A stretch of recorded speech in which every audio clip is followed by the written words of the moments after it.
Welcome to the January 22nd Planning Board meeting. Okay, for those of you who are online, do we have anybody online? We do. Okay. And for others who would like to be online, the information is on the Kennebunkport website. This is, we have attendance tonight. We have two members missing. That's George Lichte and Mike are both going to be absent tonight, so both of our alternates will be voting. Okay, so you can't go to sleep, sorry. No naps tonight. The minutes have been amended. Did everybody get a copy of the amended minutes? Yes. Okay. Can I have a motion to approve that if there's no discussion? I move to approve the minutes as amended.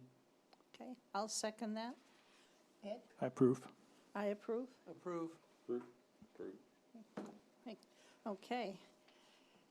Next to the agenda, we have two major items on the agenda. One is 240802 Adele's Way. And the case manager for that is George. He's not here tonight, but I'm sure he'll review the videotape. Okay. And this is a continued initial review. And if you could describe a little bit about it. We'll get you the easel. See if that works for you. Oh, thank you very much. I appreciate that. And while you're setting that up, I'll describe a little bit this particular application. Would normally be a subdivision because we're dividing a lot into 4 lots, but under the state subdivision rules, this is an exception because it is being divided among family members, close family members. Correct. Okay, and so it's really an application at this point for a road in an 1,100-foot road. Okay, can you update us on that? Sure. Jason Haskell with DM Roma Consulting Engineers. Here with me is David Durrell, the applicant, in charge of the estate of the original landowner, Adele Jurison. So the proposal is to provide the 1,100-foot road, as you said, providing access to 5 lots, one of them that's existing now, and then 4 that'll be conveyed to family members. At the last meeting, we kind of went over a few of the items that you were kind of concerned with. So since then, we've provided staff with the documentation that you were looking for to show right title and interest. One, to provide proof that it was Adele who owned the property, and then also Mr. Durrell on his probate assignment, if you will, for working with the estate to kind of get it all sorted out. We've also coordinated with the fire department, the fire chief, on the dead-end road and the turnaround. He seemed to be fine with it, and I believe he provided a statement indicating that. One of the other items was you were looking for tree locations of any trees larger than 8-inch diameter. We did pull together an exhibit after we went out and counted the trees. There were several. So it made it very difficult to pinpoint each individual location, but within the 50-foot swath, we did locate a general number of those trees that would be out there. We've also received approval from the U.S. Army Corps of Engineers for the wetland impacts, and a copy of that should have been included in the, I believe it was October or November submission that we made. The largest hurdle that we've run into is comments provided by the town solicitor. Their suggestions, including staff, was to provide, for the planning board to provide a findings that this is not going to be considered a subdivision because of, as you explained, it's going to be a family lot split. To further prove that, we actually created the deeds, the draft deeds, to be recorded and to convey lots to each one of the different family members. Including that, there was also a note that they wanted, or the town solicitor requested that each deed has a note on it that prohibits the sale of the properties to a third party within the 5-year period of when the deed was actually recorded. This way, it actually would meet the letter of the law with the state statutes on what a subdivision is. After the 5 years, they will have the ability to convey it. Again, we're not 100% sure on what they're going to end up doing with the land once they get it, but it'll definitely be 5 years before they can actually convey it. So tonight, other than talking about the project itself, we'd also want to talk about the waiver requests. There's 3 of them that were kind of brought up at the last meeting, but I wanted to reiterate them. There was the requirement of providing a design for light fixtures and the photometrics of it. We're not proposing any lights out on this property. It's just a gravel dead-end road to serve 5 houses. We didn't think it was necessary to provide that lighting.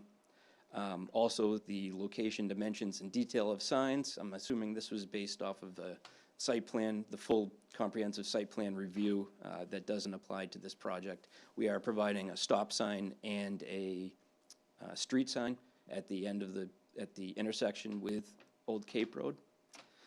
And then also to provide the proposed use of the floor area. That was another item that I believe was just part of the site plan review. That doesn't apply with this project since there are no structures that we are actually proposing. We're still working with Maine DEP on their approval for the natural resources permitting. It's just kind of routine right now that they are taking a little bit longer because the backlog that they do have. But if you find the proposal to be acceptable for approval tonight, I guess we request, if potentially, then it would be nice to have this as a condition that before construction, we do have those permits in hand and a copy provided to the town for the records. So I hope that we've addressed a lot of the concerns of the town staff, your concerns over the past meeting. And I guess we're here to answer any questions you may have. Thank you. Okay. I'll make one comment. You have provided a lot of the deeds that are necessary, but you're missing one, okay? And that is, even though you have the copy of the probate approval for David Durrell, to distribute the property, you need the deed of distribution, not just for the 50-foot right-of-way. But I had pulled that down before, and if you would include that, I'll give you a copy in your application. I think that will complete all the deeds and everything that you need. That's the deed of distribution that allows you to distribute the property for the estate.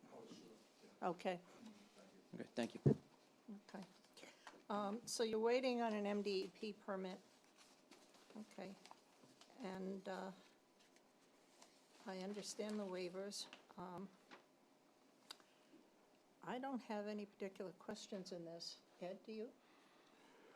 No, I don't have any problem with this at all, and I don't have a problem with the waivers. Do you need a waiver for the length of the road, or you're within the 1,100 foot? Because it's not within the subdivision regulations. Oh, that's right. We talked about that last time. So long ago. Thank you. It has been a while, that's for sure. But let me just make a comment and ask the other people on the board and maybe Galen on this. To me, the planning board isn't in the business of saying whether or not this is more suitable to be a subdivision application or not. Okay. At this time, you've got a single lot and you're asking to put a private road on it, and it comes before us, and we're going to judge it at that. I think to get a building permit or to go say this is a lot, you're going to have to go to the town, and they'll want all these deeds, and I think the solicitor has given you exactly what you need to pass that hurdle. But suppose, for example, that tonight the planning board said, yeah, you don't have to come for a subdivision, this is fine, it's a family, if we had that authority. And then 3 months from now, something falls through and you choose not to do that. Well, if you still want to divide it up, now you're gonna have to do a subdivision application. Right. And nothing we say here is making that go away. Correct. Right. No, that makes So- perfect sense. If we do, Yeah. if they do want to come forward with a subdivision, we'll have to meet all those regulations at the time. Yeah, and it'll be a separate application, and you'll have a road that, is mindful of having that possibility, so that'll be great, but we'll have all of that other fun to deal with. Right.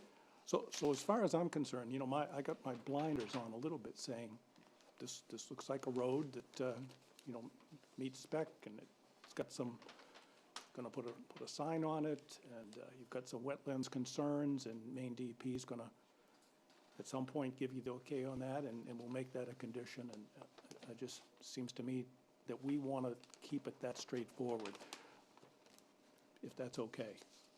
And I asked Galen that as well. Yeah, so, to give a little backstory, the town solicitor did want to have that burden of proof supplied. That way I that saw the that. board understands, this Yes. is a family subdivision. Obviously, they met the burden of proof. They provide you that evidence. That way you have it. If they change their mind and they do sell the lots, within that 5-year period, it is gonna trigger subdivision review. So they will be back in front of you.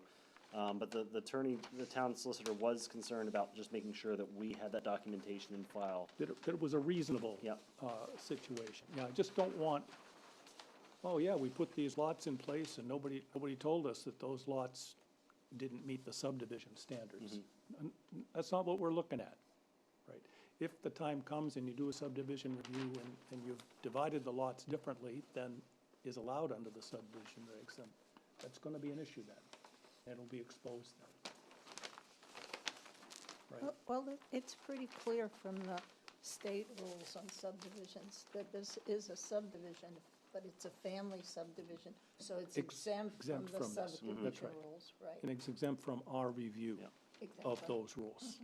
That's And right. so, the town solicitor was also just wanted to memorialize that in your minutes, that, look, for future reference for people, why didn't this go through subdivision review? Well, Right. this is the Right. reason why. Right. We're having this discussion now. We have the information that's in the packet. This is why it was exempt from that review process. I think that's great. I guess I'm responding kind of to Mr. Haskell's statement that said we want in the findings that this is a family subdivision.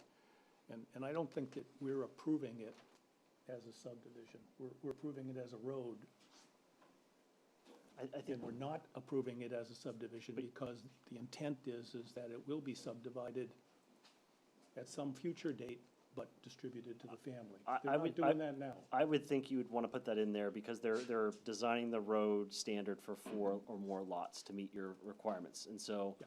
that's, No, I think it's fine to say that it would meet those standards. I just don't want to capture anything that says that we approved this, we reviewed this as a subdivision, because we haven't. We've reviewed it as being exempt from our review of a subdivision. We've agreed on that. Well, exempt from subdivision regulations, but it is a subdivision, it's a family subdivision.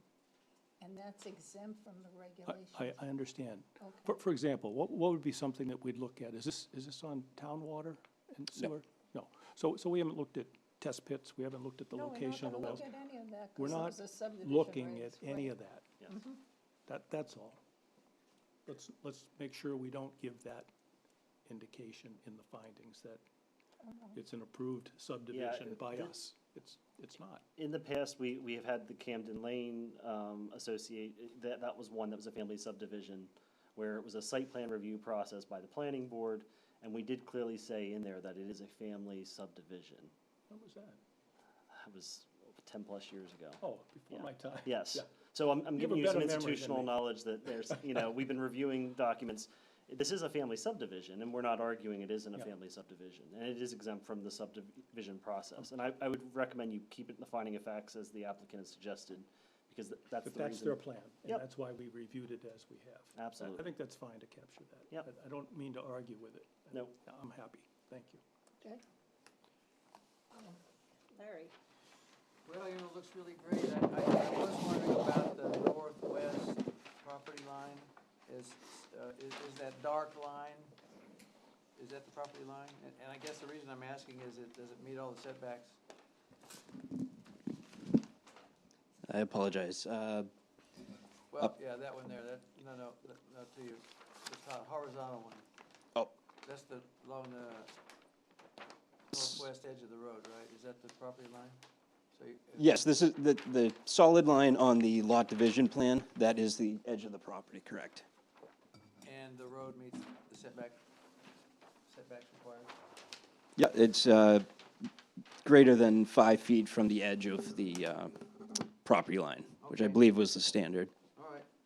That's right. So, are you gonna be able to fit this entire cross-section in that space available? Yes. Okay. Well, that's my only comment. Looks really good. Thank you. Only question I had was very similar to that, but water runoff from the road, the abutting neighbors to the northwest there, they signed off on this, or? They have not signed off. It's pretty much right off the property. There's a large wetland complex that is then tied into one of the streams that are back there. We've been directing, all the water is just gonna continue where it goes today. It will make its way underneath the road using, the DEP and the Army Corps of Engineers design for a wetland crossing. So it's gonna allow for the runoff to continue through and then also to provide ecological passage between both sides of the road. So there are no homes within close proximity to that line? No. I need to get closer to the mic.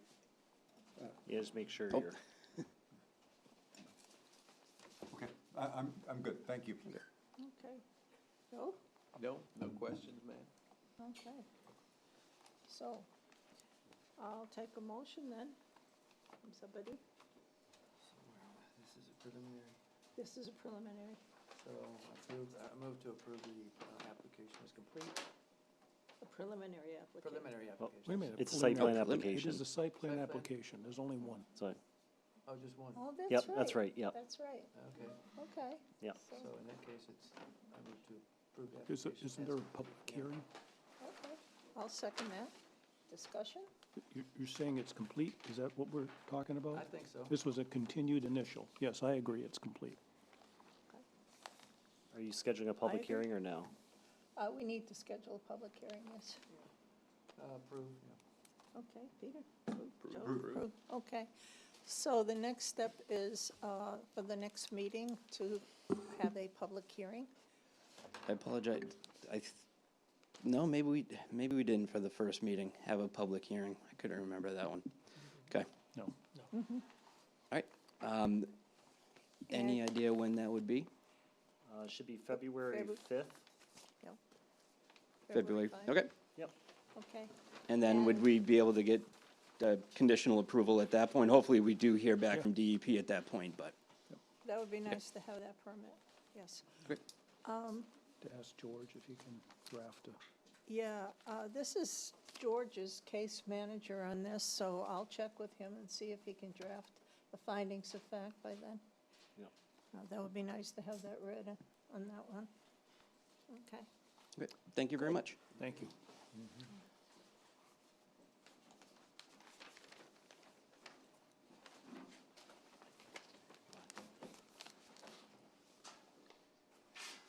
Okay. Our next application is 241101, Land and Woods subdivision. And this is a subdivision application and a continued initial review. Okay. Good evening. So I'm hoping actually, Galen, can we Introduction. have Introduction. plan? please. Oh, sure. I'm Larissa Crockett. Thank you for having us again. I'm the executive director of what we are now doing business as the Neighborhood Housing Trust, but legally, and our application is under the Kennebunkport Heritage Housing Trust too. So we have some plans to head up onto the screen. And I'd like to apologize. I'm going to just, we had some emailing back and forth last week between Werner and Galen and myself, and I went and read through them again this evening before I got here, and I can see what happened. I was responding to Galen, and then in between me and Galen's conversation, but within the same thread, Galen and Werner were having a separate conversation, and when I rejoined, the conversation had moved on to a different topic. So the result of that is this. There are 4 pages of these plans that I did not realize existed and did not therefore print for you. So I'm hopeful that we can look at them on this screen. You have had them, they've been on the SharePoint drive, just not in paper copy in front of you for the last, for the last week. And again, I do apologize for having misunderstood what I needed to print out. So you do have new floor plans on the off chance that we get in there and can't do basements. That I did know needed to get printed. And these 4 pages I did not. And again, my apologies. So, is there a way to make those a little larger? No, Was that a no? I can do it, yeah. Okay. Which sheet do you want? I think that let's start with the one that shows, well, the last 3 sheets we know are going to show the kind of the turnaround into that driveway. And then there's also a sheet that has some red on it, Galen. I think it's page 6, and that's a new sheet as well.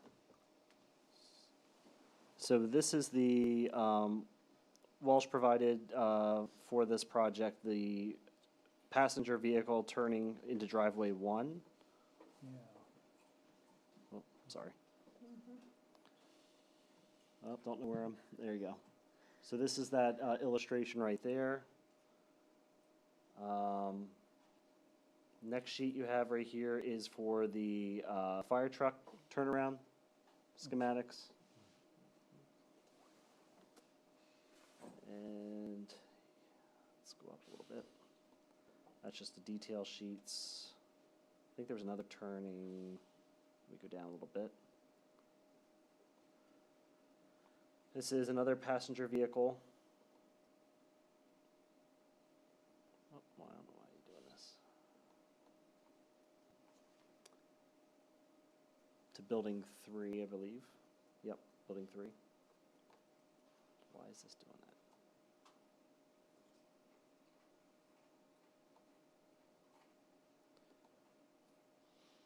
And then you wanted to go to... Page 6, please. Page 6.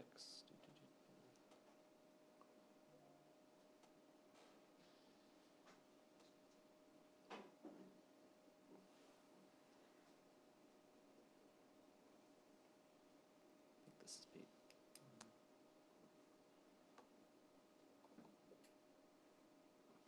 This is page 6. Yes. Yeah. And this, I believe, also has some new annotation on it in red.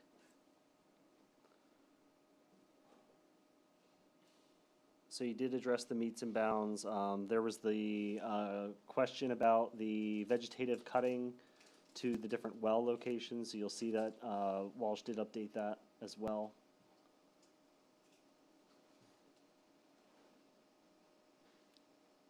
Any other annotations you want to note, Marissa? I don't believe so. The memo was pretty clear. I think Yep. that we are at criteria addressed for Yep. the items. And certainly for final review, I am delighted to print out a full set of paper plans for the board members.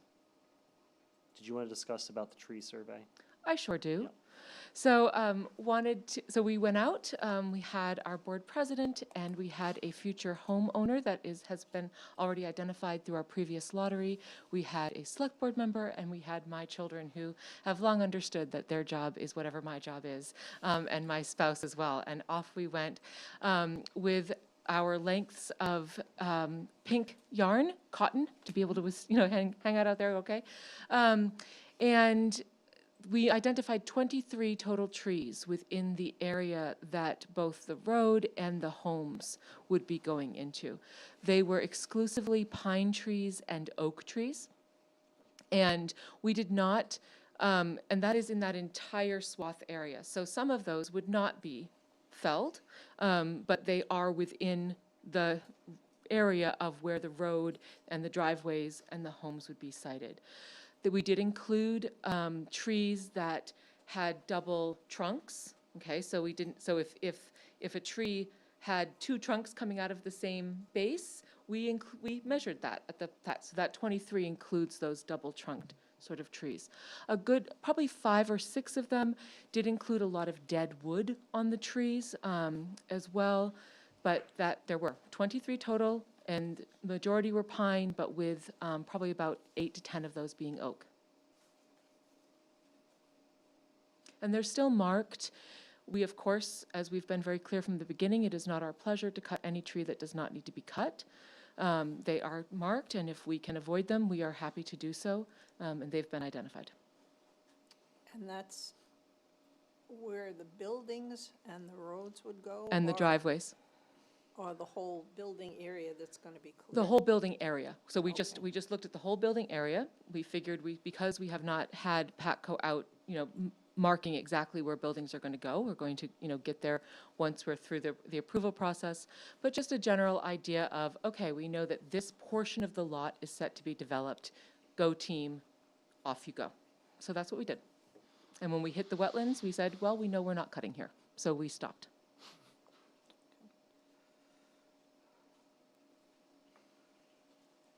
I have a question about this plan. It's a long drive into building one, Sure is. and you've got your septic system into the buffer zone.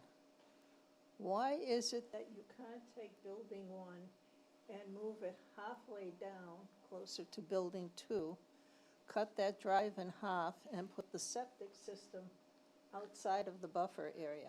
I'm going to allow Mr. Werner Gilliam to answer that question. Good.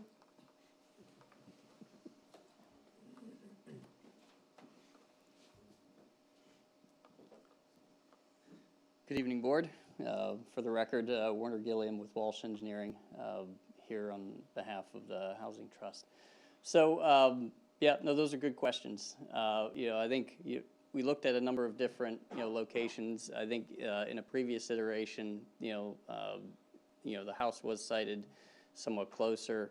I can tell you within part of that corner, there's some topography to deal with. There's there's a pretty significant, ledge outcrop that, topography comes up high. And, quite frankly, the closer we come up there, then the more potential that you have for significant blasting. As far as the septic location is concerned, as you all know, this site is a former granite quarry, and so there are limited locations where, there's good soil suitability. This particular location, is a good location, has good soil suitability for septic systems. I guess the question is, could we, could Longview Partners have, pursued looking over the site? Sure, they could have, but, in an attempt to, minimize the number of times that folks are going out onto the property to determine additional sites, we chose just to have that. We had good locations located here, and as opposed to trying to find other alternative sites that may not have yielded as good as soils as this. We chose to keep the septic located in this particular area. So, and for any of you all who have driven by the site, I know, like, looking at a plan on a piece of paper, you see a wooded line. And I think for a lot of folks, you envision, just looking at the plan that, oh my goodness, this seems like a dense forest that's here. But for any of you all that have driven by the property, it doesn't have that level of characteristic, in the sense that it is a heavily densely wooded site. Again, as I said, it's an old granite quarry, and so there's limits in terms of vegetation, and certainly some of those those cleared areas are not as dense as one might envision. Are you saying that where the building is and the parking area, there's so much granite that you couldn't move the septic area over? I mean, No, what I'm saying is that You're we're, gonna have to blast to put the road through anyway. well, what I'm saying is that where the house and the, and the parking is located is relatively flat. So that, the topography there in that location is relatively flat. The closer you move up towards, building 2, you have a larger, you've got a larger ledge outcrop that's there. And so, because of the shape of the building, the need to make sure that we have adequate parking, and just to make sure that we have good positive drainage around the house site.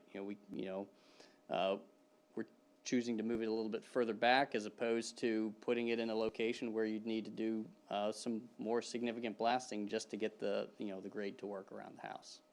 Okay. So it was I would say it's an avoidance decision, to do that.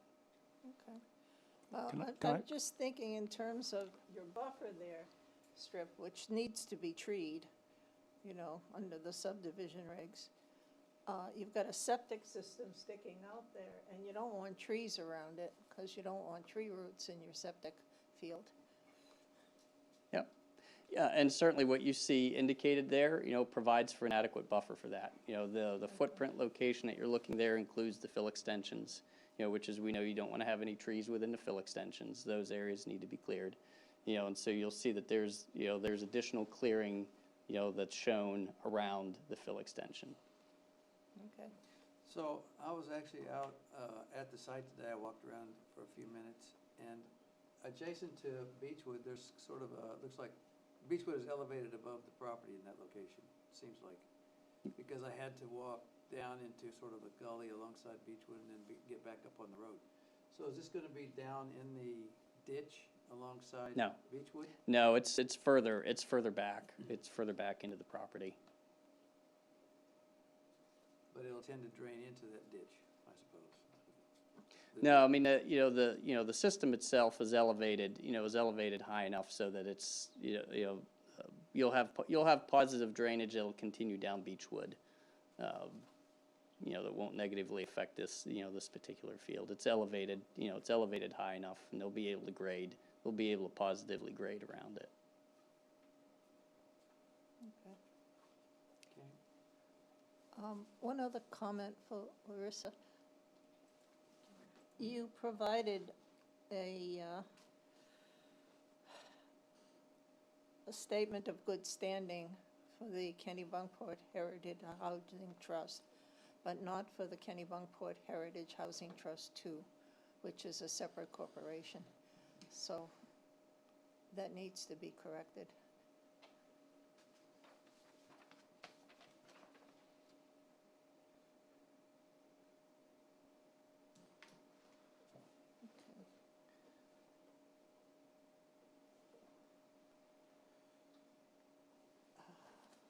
What's the path here?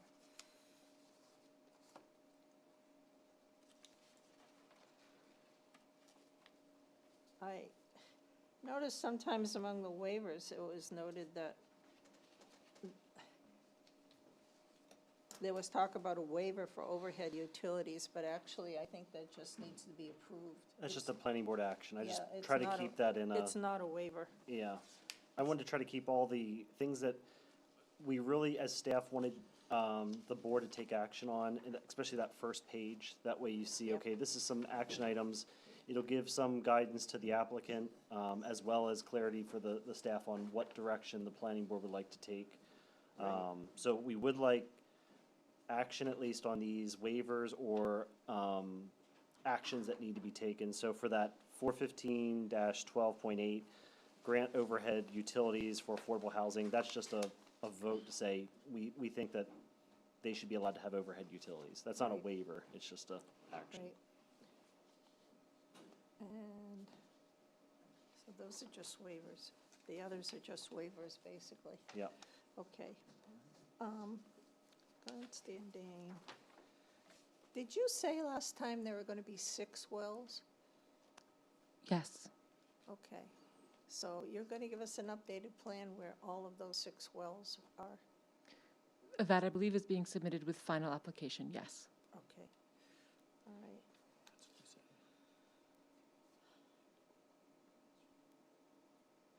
And Will we have a letter from the fire chief? I would hope so. The fire chief has been out of office for a bit here and has been unable to provide that letter. He did stop by our board meeting very briefly last Thursday morning to say, I know I owe you a letter, and I expect that as soon as he is back in office, he will provide that. Okay, so he needs to provide a letter basically on the fire suppression plan. He also wanted Knox boxes on the property, things like that. I assume they'll all be addressed. I would assume so as well. And he has spoken, I believe, at length with Galen as well. Yes, he's well aware of this, and the fire chief does understand that he does owe the planning board and the applicant a letter, and he intends to do so. So if the board does find that the application is complete for preliminary review, probably by your next meeting, for the public hearing, you'd have that information. Okay. What about wildlife habitats? We're waiting on the IFW. I called them twice now. They have not returned my call. And I can show you what that is. This is what I see on the GIS. I shared it. Hopefully it comes up. I don't know. Oh no, I have to stop share. Share again. Let's see here.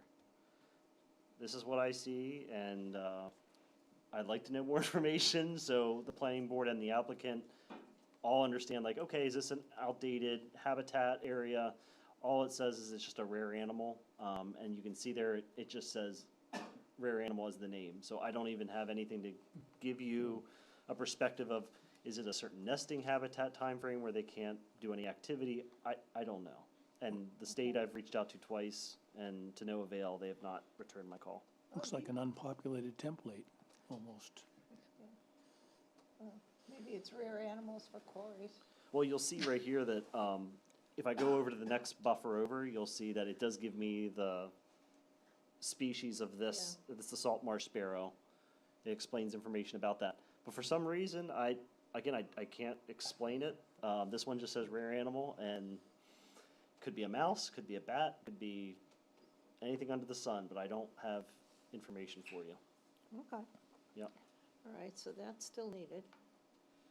I think we can, again, if the board finds it, I think we can hopefully Wait get for the final. information. Yeah, Yes. wait for final on that, yeah. Okay, we've got a stormwater management plan that's okay at this point. The stormwater management plan needs to be updated. Because, and this is where the planning board needs to give action tonight and direction Oh, on because the, of chapter 500 with the water treatment. That's the waiver you'll see there at 415-7.2D26. That was the stormwater water quality treatment provisions. So that, they definitely need to know what direction the board would like to see with that. Staff supports that waiver request, as does Acorn. This is not an impaired watershed. This is not an urban area. We don't think that's necessary to make them do the added expense for this type of It's development. nowhere near a public water supply or anything like that. No. Okay, all right. Good question, though. So that is outstanding, but in the final plan, if you guys grant that, they should update the stormwater plan. Okay, the watershed has been confirmed. I'm gonna leave culvert sizes to you. Okay. Okay. Addressing emergency spillway and guardrail details. I'm going to leave that to you as well, I think.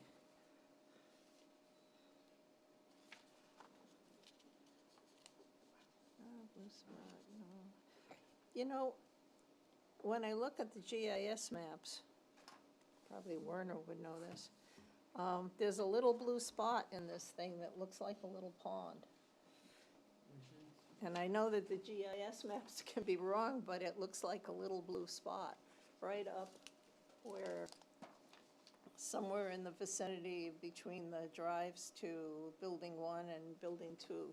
I believe those were wetlands. Yeah, I mean, I think probably what you're looking at there is, is the center of the old quarry. I don't know if I have that with me. You were on the town GIS. Yeah, I'll pull on the that up. town GIS. Well, there does seem to be several locations where quarrying activities occurred, and one of them, and most of them seem to have water in the bottom of them. Right, yeah, Yeah. yeah, and generally, I mean, those are viewed as a man-made, those are a It's man-made right up feature. here. This is gray, but this is blue, where I have a pink spot. I'm sorry if people can't see it. No. Yeah, no, this is that's the center, that's the center of the That's the center. Yeah. Yeah, that's under the hydrology layer. I see where you're looking at. It labels it as a pond, but I Yeah, I don't think that was mapped Yeah, correctly. there's nothing in that particular location there There that isn't. would quantify as Okay, that. so we don't have to deal with the There blue is spot. one location there, that, well, Larry, if you took a walk in there, there's a almost rectangular location, that we think is where, they previously would take pieces of granite and then use and further cut and process them, so it's entirely possible that that's what you're seeing, that somehow that got picked up. Because the NWI layers, I mean, those are done, they're interpreting that off of, some aerial photography. It's possible that that showed up, as a dark spot, on the aerial. But that's the only thing that's over in that particular location. There's a location there where I think granite used to be cut and would likely show up as a potential dark spot. And if you were looking at topo, would be a depression. Okay.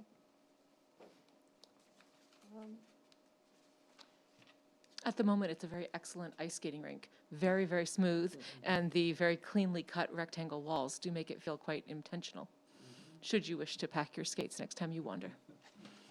How about cross-country ski? I don't think you'd find quite enough good area for cross-country skiing, and again, I would warn you, there is a hole in the middle of the property. Right. Okay. Now, because it's a condo, we no longer require open space? That's correct.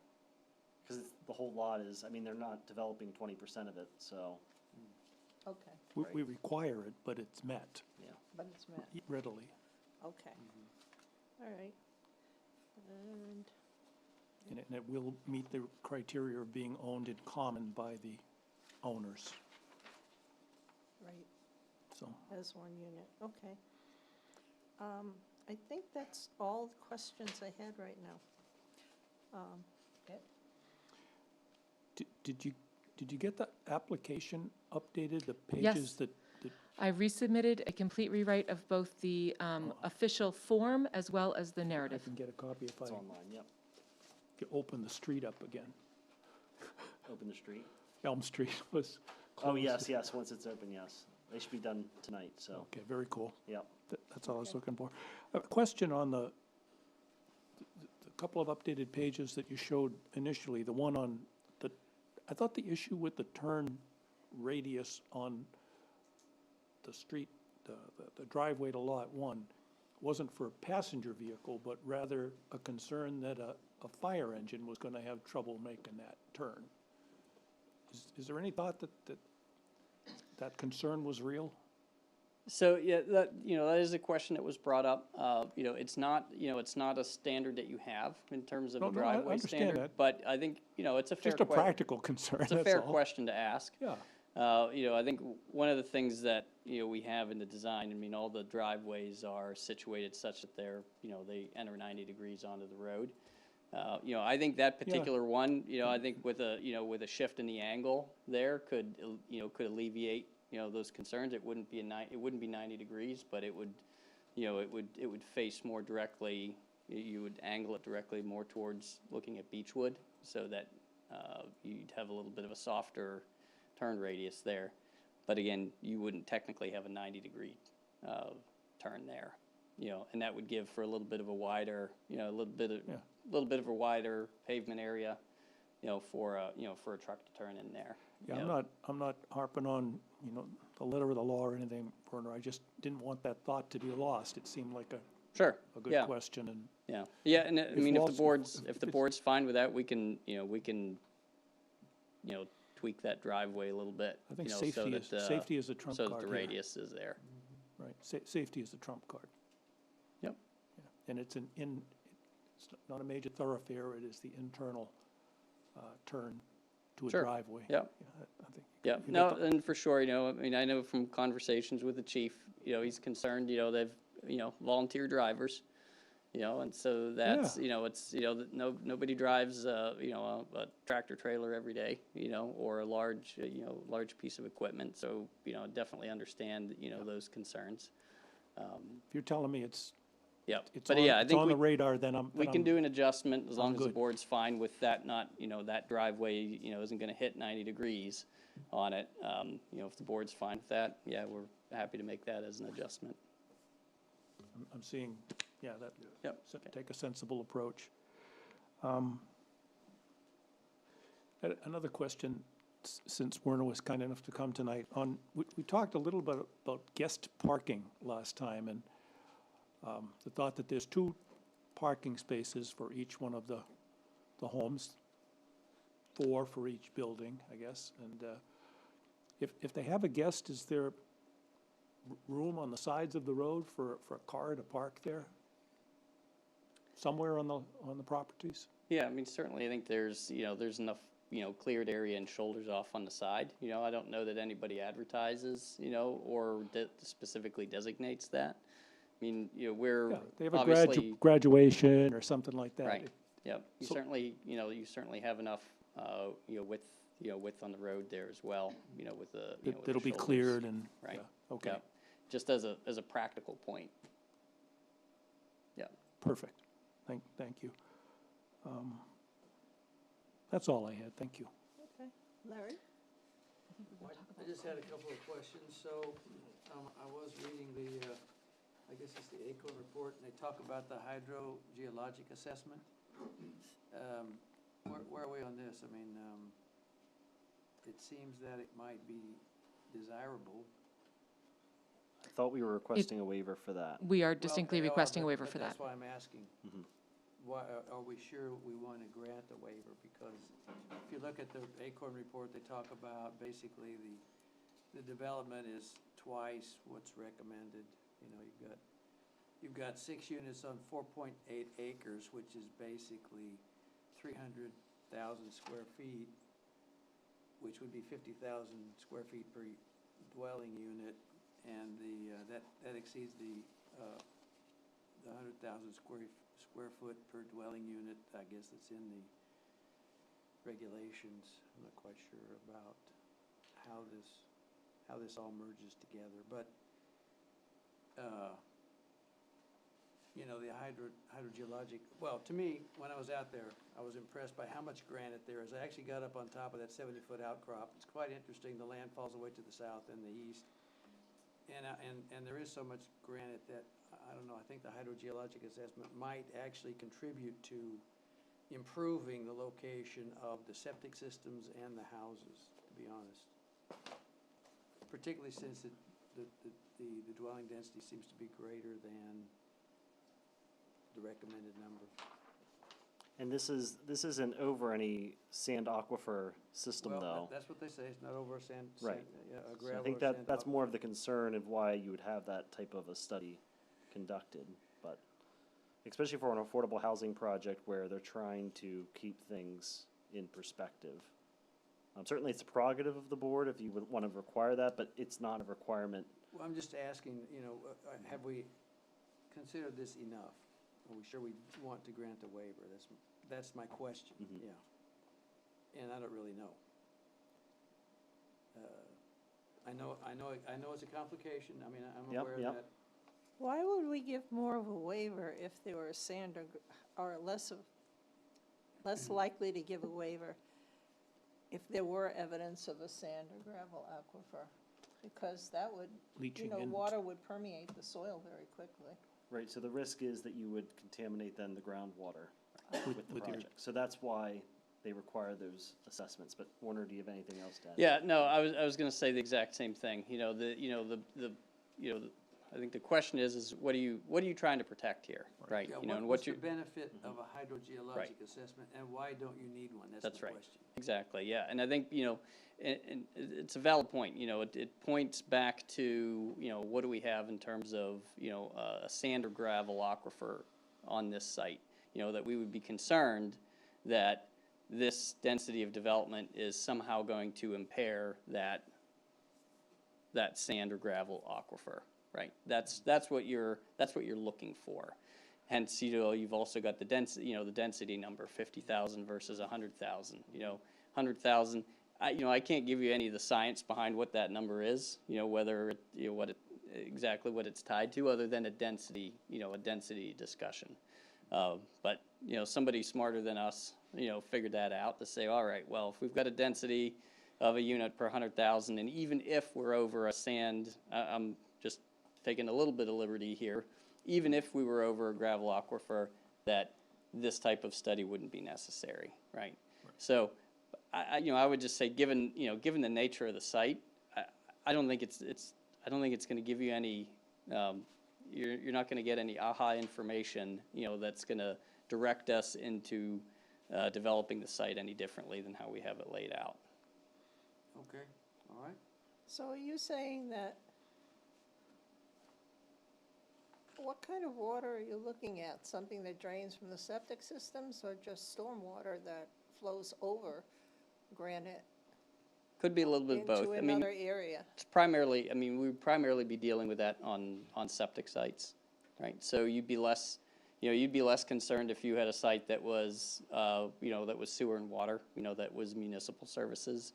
That would also be a typical waiver request that you would ask if you had a location that was town water, town sewer. Someone would ask for that as a waiver as well. So yeah. It's not gonna help you with the layout of the lot at all? I don't think it tells us anything, at that point. I don't think it yields a difference in the design. I think what it amounts to is, you send a hydrogeologist out there and they say, what am I looking for? You've got granite pretty close, below the surface there. We're all shallow to bedrock on that location. No evidence of any aquifers that are close to the surface that would be affected here. So Right. water is more likely, given what Larry said about the slope of the land, water is more likely to drain, even through the bedrock, it's more likely to drain toward the south than up toward the Batson River watershed or Correct. something. It's gonna tie back into those, those wetland areas that are to the back of the property. Okay. So I did take moving on to my next question. So I saw you had a detail for an emergency spillway, and I didn't look at your drawings close enough to find it last time, but I found it this time. So I know where it's located. It's close to that, they've got some sort of little water distribution pad or something. Anyway, how much concentrated flow do you expect over that emergency spillway? And is that going to affect any of the adjacent properties? Any of the abutters? Sure. Yeah. No, that's a good question. I think the spillway. The spillway is a typical detail that we have. At the end of any stormwater design. And really what we're trying to avoid is that the appearance and the effect of direct discharges. It's a distribution. You're taking those concentrated flows and you're now spreading them back out. I think it functions as much like a level spreader would, in that sense. Now, I can't tell you what the numbers are. Those are the stormwater folks, that pull together those numbers. I'm happy to come back with a number for you on that. But I can tell you that's the function of it, at that location. So when I think of a spillway, I think of a concentrated flow. Yeah. So is this going to concentrate and overflow in a particular location? Of course, the implication would be erosion for one thing, or, I don't know, overcharging and... No, we still have to meet our pre and post development numbers, right? So we still have to show that at the property line that we're not increasing, that we're not increasing here. Okay, all right. And then I did ask about the wetland to the south and the east, but I didn't know if there was any clarification on that.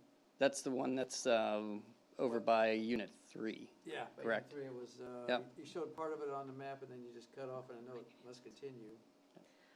We did, it's in the SharePoint drive, I believe. It shows it's just under a total acre is the total wetland area, including what's on our property, and according to the GIS maps, what's on the adjacent property. Okay. And it is wetland, it's not a pond. Correct. Okay. And then also I noticed that there's some sort of a landfill and municipal sand and gravel facility to the, I guess it would be to the west, west side of the property. Has that had any impact on the water quality that you expect flowing into the property for the wells? Particularly, what is the landfill? Is that a sanitary landfill? So, yeah, I mean, it doesn't flow in that direction. Okay, it flows south then? Yeah. All right. Okay, And it's over 1,000 lineal feet at least, okay, because that was something that Public Works was concerned about as well. okay. Yep. All right. Yeah, no, certainly that was, I think that's a fair question, just given PFAS concerns and things of that nature. But, what we know is that we're at a different elevation, and just in terms of how the topography and the drainage works, we're on the, think of it as that we're on the uphill. Okay, all right. Oops. And then I did have some questions about the fire protection. So I read up on the 13D systems, and I see where they're designed to protect people for 10 minutes so they have time to get out of a building, but they don't protect the property itself. But then we talked about providing the fire water in the sprinkler system from wells. So I guess my question would be, or my request would be to have a professional look at that and see what's actually required. Because it seems to me that if you have a typical half horsepower, 3/4 horsepower pump for your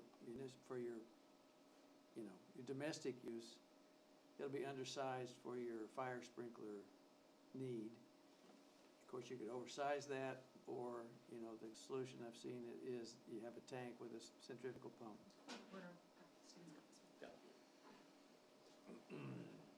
Hello, my name is Stephen Bork from Patco Construction. The Wurtsboro, all sprinkler systems need to be designed by the professionals. They need to be approved by the state of Maine Fire Marshal's office. So all sprinkler systems go through that process. These sprinkler systems have been installed for dozens of years in the state of Maine, and they meet all the requirements. So you're gonna have a standard design? Mhm. Okay. It's designed specifically for the building based on square footage, room size. Again, that's all engineered by the fire engineers. State of Fire Marshal reviews it, approves it. We cannot install a fire sprinkler system, or my subcontractors cannot, without that state permit. Okay, all right. Thank you. Thank you. So I think that's it. Okay. Thank you. I had just two observations. One ties in with his about the spillway. I think you had an abutter here at last meeting, and there's an awful lot of discussion out in the foyer. Is he satisfied with all issues? I do not wish to speak for Mr. Iceland. I think we will hear from him at a public hearing if he has further concern. Okay. The other was related to the floor plans, and if you can't put a basement in because of the ledge rock, where would you put the tanks? Yeah, so on the floor plans that I did print out for you, and you should have in your possessions, you'll see, and may I approach one of you that might have one of these with you? Just make sure the microphone that you can be heard. Yep. Okay, we're on it. Okay, so when you look at these plans, you will see that between the two units, okay, so you've got your single-story, two-bedroom unit here, and you have your three-bedroom, two-story unit here. In between here, you'll see this 5-foot, 4.5-inch section that is intruded that now says mechanical. So this mechanical room is going to go to the two-bedroom, single-story, and this mechanical room will be for the two-story, three-bedroom. Okay? Wasn't there discussion about a fire tank? I think that that was because unfortunately I was ill-informed about the style of fire suppression system that they were recommending. The well tank? Thing. Okay. I think that's what it is. That's a round thing. Thank you. You're welcome. That's it. Joseph? Nothing here? Okay. I got a couple more questions on your HOA. All right, I don't know if this is your permanent end. No. Okay, good, I'm glad to hear that. Because it says the road is known as Ruth's Way. Yes, so we need to speak to E911, certainly about final road naming, but would be our pleasure in the continuation of naming this neighborhood after Ruth Landon, is to name the road Ruth's Way, would be our preference. Okay. The other thing that was bothering me a bit is lawn and ornamental shrub care and pesticide use, even fertilizer use. You are very close to wetlands. There are wetlands all around you. And with that close a proximity, I think you should consider putting even more restrictions on. Nitrogen fertilizer moves no matter what kind of nitrogen fertilizer it is, and you will change the character of the wetlands very, very quickly. You'll lose plants, you'll lose animals. You might consider just compost for lawn use, minimizing lawn use as much as possible, lawns as much as possible. We do hope to have as little lawn as we possibly need to have. Right, But instead of nitrogen fertilizer, I think compost is much more amenable to being next to wetlands, as it basically goes very slowly, and you'll get plenty of grass growth from it by adding compost to a lawn instead of nitrogen and phosphorus. Well, you don't want phosphorus on a lawn anyway, because you'll start to get seeding in there. The other thing is, people do not understand minimum dosages, and they especially don't understand when and how they can apply anything. And when you say don't apply on a windy day, I would include the state standards, which gives you basically a wind speed in there to which you do not apply pesticides. And even organic pesticides, I think I would include a list that is much less toxic to bees and insects, other insects, and subsequently birds. So Great. those are my thoughts on there. Great, happy to. Okay, Is that referring to the HOA agreement? yes, Okay. yes. And I want to point out that I had to print this out because there are so many documents on there that were not provided as hard copy. And when it comes to, I'll accept them right now, what you have, but when it comes to a final plan, I would like everything in hard copy. Because, see this gray hair? See all the gray hair? Okay, see the glasses? It's very hard to read on a screen sometimes, especially when you're reading a long HOA agreement. You want to go back and forth and maybe mark up things. We can do that. We can do that. I guess I would, if there are board members that I know some of my low vision friends actually do not want hard copy. They use their screen as an, to make things larger so that they can actually zoom in, they can, navigate more easily. If there are board members that would prefer to remain in a digital space, please do let us know. The printing budget for this project has already exceeded $2,000, and I will certainly provide hard copy for anyone that would like it. But if there are those of you that do not want it or need it, please either let Galen know and he can pass that on.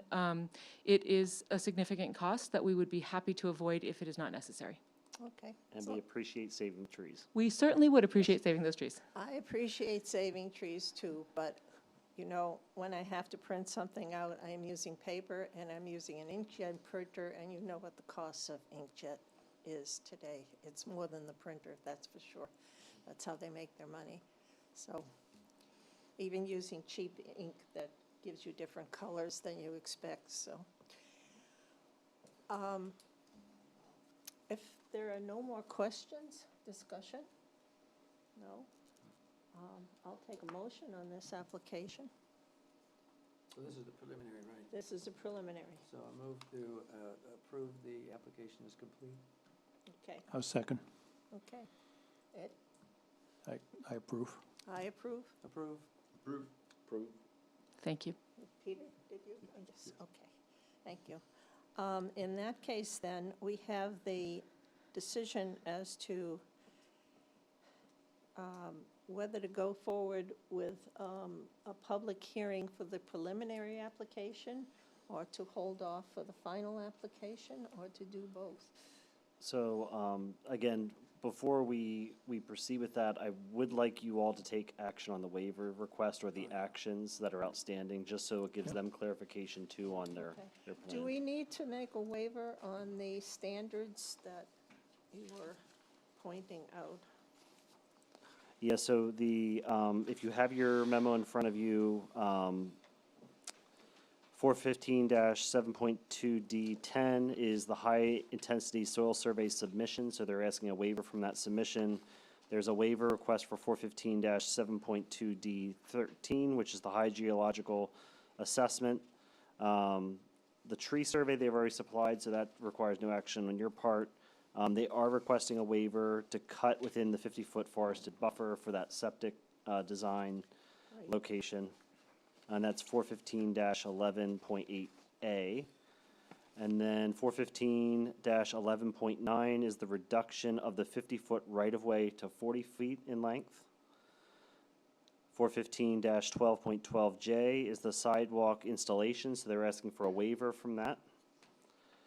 415-7.2D26 is the stormwater water quality treatment. This is the Chapter 500 water treatment standards, to waive them from that since they're not going into an impaired waterway. And 415-12.8 is not a waiver, but that is, again, planning board action to allow this development to be granted overhead utilities for an affordable housing project, which is allowed under your standards. Okay, well, let's take the waivers. High-intensity soil survey submission.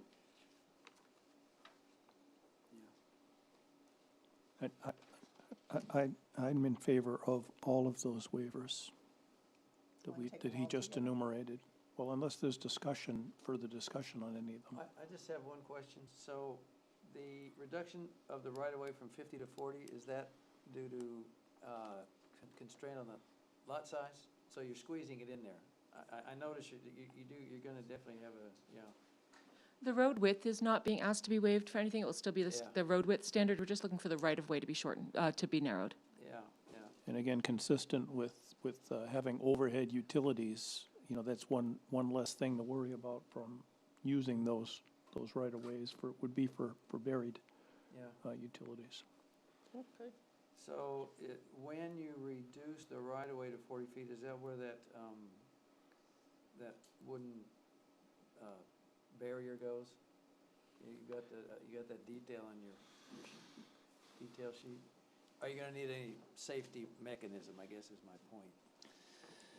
Yeah, so the guardrail is just shown right there at the end of the turnaround. And so it actually doesn't have anything really to do with the reduction, in the right-of-way width. To a certain extent, I think frankly initially, the waiver reduction had more to do when this was designed and laid out as a typical subdivision, because that helped to reduce, that was a reduction in setback. It opened up your, buildable envelope a little bit more. Honestly, with it going, as a condominium, there's somewhat of a question of, this is now common land, right? The road and everything that's in there. So, I think the 40-foot waiver request certainly is, I would say it's a bit of a carryover from the previous, standard subdivision plan. But it doesn't affect anything in terms of the design. I mean, we're able to, fit what we need to fit, within the 40 feet. Okay. All right, So you're okay with it, yeah. Peter? I am as well. Okay. Okay. All good. Was there a second to Ed's motion? I'll second that. Okay. And then I think we all just incrementally voted on it, right? Okay, well, No. the tree survey, I want to point out, it doesn't need a waiver because it's already done, Correct. basically. Yeah, it's done. Okay. Right, that was said. And the grant of overhead utilities, so we're just basically making a motion on the high-intensity soil survey, the hydrogeological assessment, the no-cut within the 50-foot forested buffer, the reduction of 50 feet right-of-way to 40, the sidewalk installation, and the stormwater quality treatment. Yep, those are the waivers. Okay, I'll second that. Ed, Yes, I approve.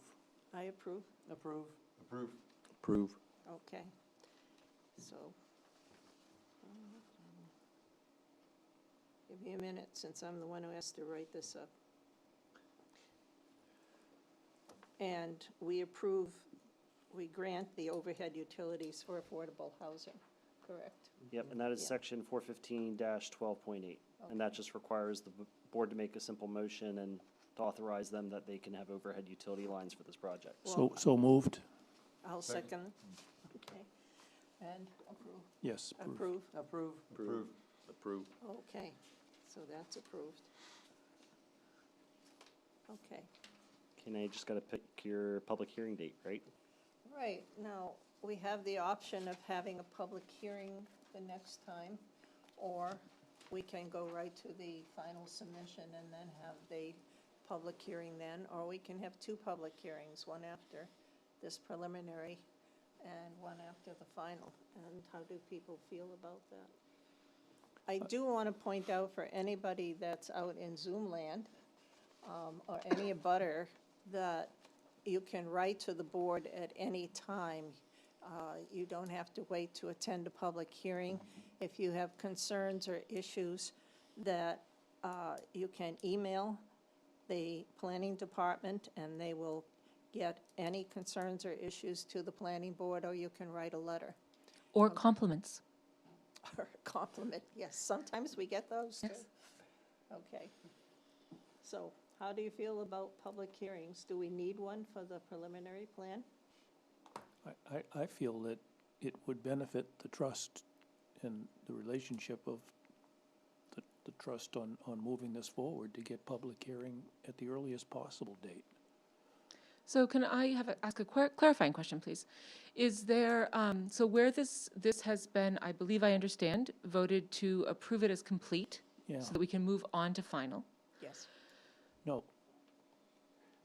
we can move on to deciding whether or not it's approved. For the preliminary application. The preliminary goes through two steps. A, we just said, yeah, it's complete, all the pieces are there. Okay, Now, are we going to approve it?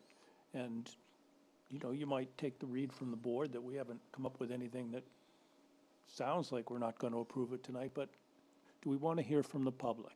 Is there something that hasn't happened that we haven't heard yet? And it just seems to me that the process that we went through on the first subdivision, that was a subdivision, included two public hearings, and it seemed to be useful. It helped move the project forward. There was consensus built and all. Is there any reason why we shouldn't have a public hearing? well, how do I state this without seeming as if I'm in any way interested in disenfranchising any public voice, which I of course am not? I think that it would be our preference, if the board were so, inclined, to approve for preliminary this evening, to schedule the public hearing for February 5, to let us hear from the public, and then based on that input, we can then schedule the timeline for when we expect to have final approval and findings of fact. So we would like to,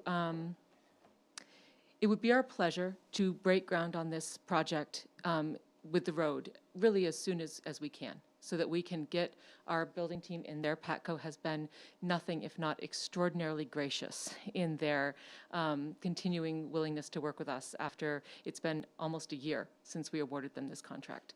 And they have been holding their price, and they've been holding their subcontractors' prices.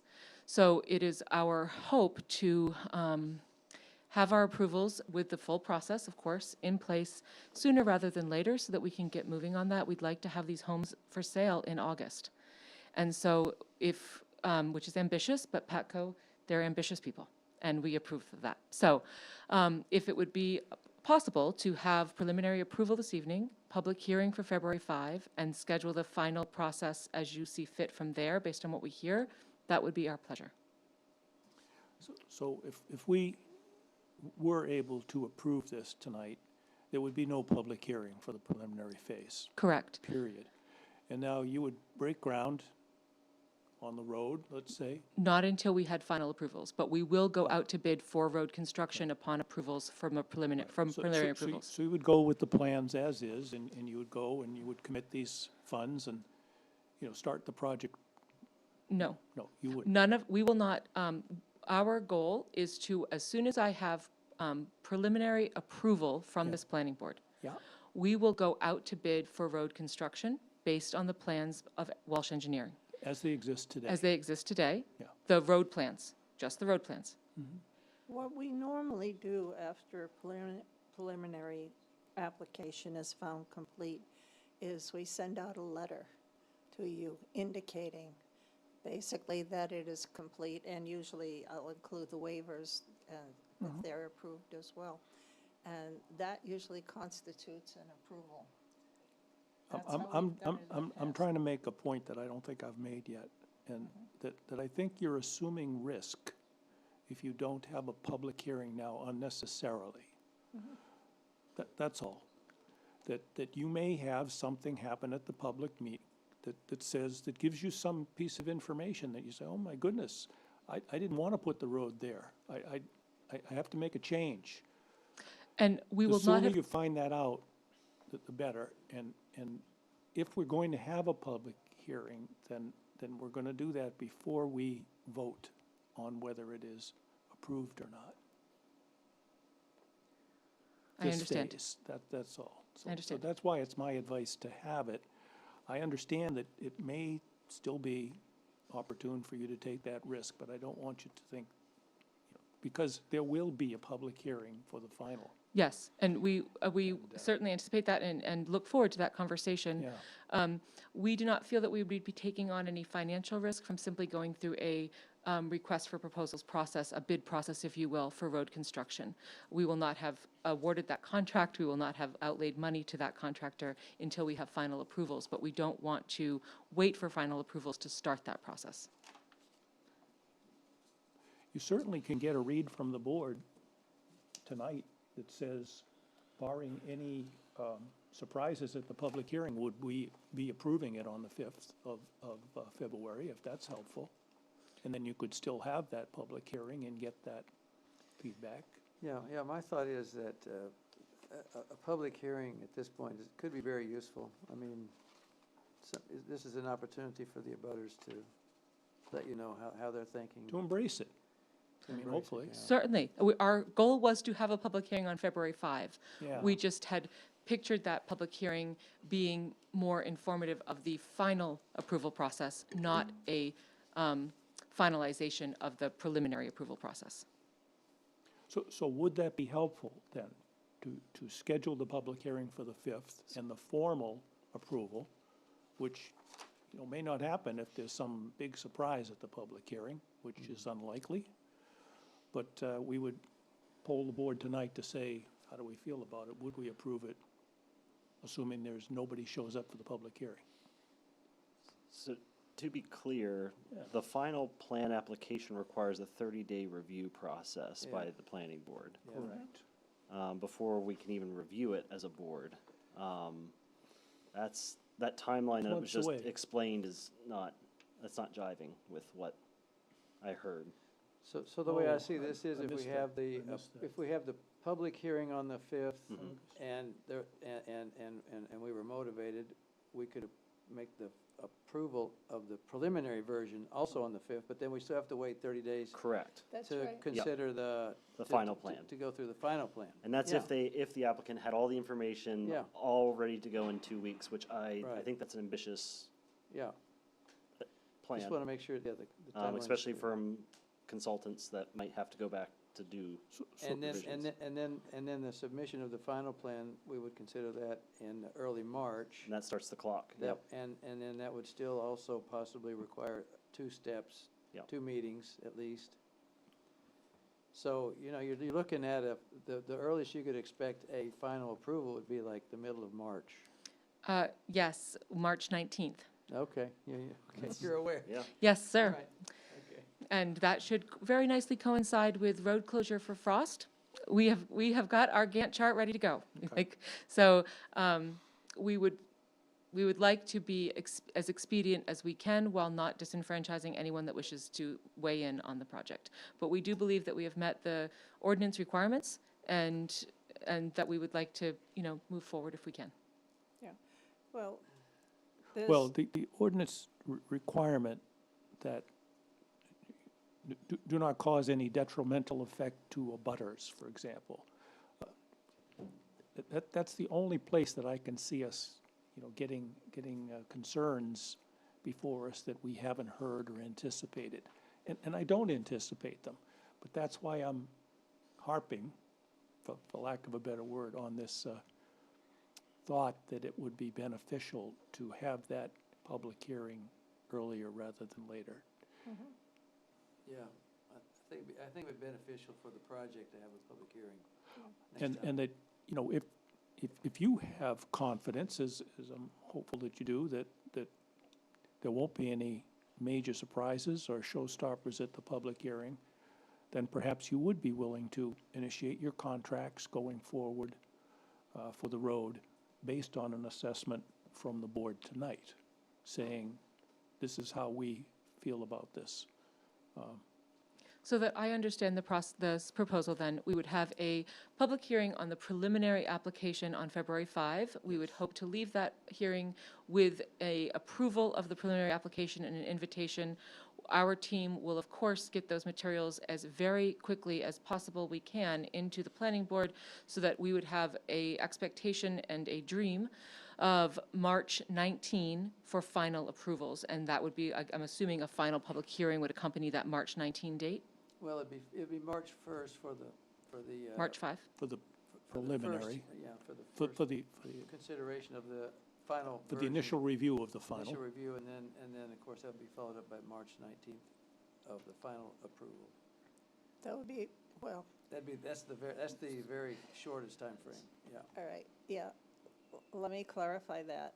If we have a public hearing at the next meeting and you want approval as well, there is a written findings that needs to be approved. That is our approval, and I would try to have them written by then. But if something came up at that public hearing, okay, where we had to go back and, write a condition or something into the findings of fact, it might get delayed for another 2 weeks. Okay? Hopefully not. Then you would have your waiting period basically to go into initial review of the final. Okay? And then after that, assuming that the initial review of the final is complete, you go into your public hearing. And again, at the same time, we could come up, if nothing really came up of an issue, we could go get the findings of fact done on the same night. I'm case manager, so I write those findings, and I can put them together pretty fast. Okay. So that's the way it would be. Okay. March 19th, everyone. That's the goal. Yeah. And the findings, basically, everything has to be filed and recorded before you can start building. Yes, we would not touch yes, we are very much in favor of the law. I think there may have been some misunderstanding, and perhaps as often is the case in life, I should have said less. We simply want to start collecting bids Yes. to assess so that we are not wasting time once we have approvals. That's fine, as long as you don't dig a bucket of soil. We until will not everything's- touch a single grain of sand. Okay. Work with me. No pebble shall be disturbed. Does that work for Okay. you, Mr. Bancroft? Okay, Okay. All right. thank you. So we having a public hearing on the 5th then? Yes. Yep. Yes. Okay. And hopefully a findings as well. Okay. Okay. Thank you very much. Thank you. Okay.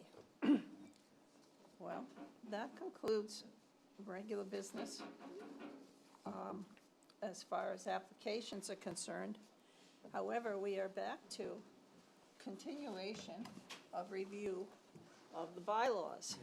And I want to point out something to people, that I have done bylaws for many organizations, including just recently the Chestnut Society.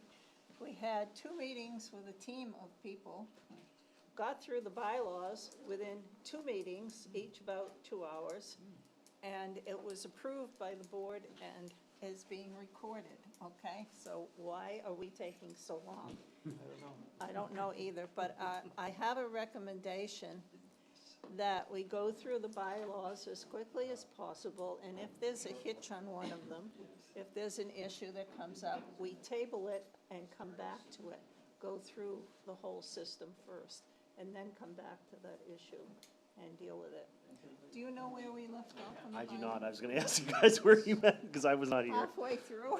I know Nadia said you guys made some good progress on Yes. the meeting. I'm gonna see where Nadia stopped commenting, Okay. because there was some comments about needing further research on page 3. Potentially. There was one where I went to the MMA and got something straightened out. Oh, thank you.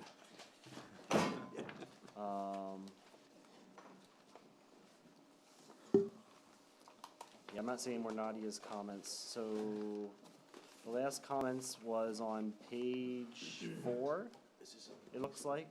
Page 4. If you could bring it up, I might be able to tell you. Galen, you're gonna Maybe. put this up on the I big can, screen. yeah, can you I'm put it gonna up on pull the it up to the front screen? here. Let's see.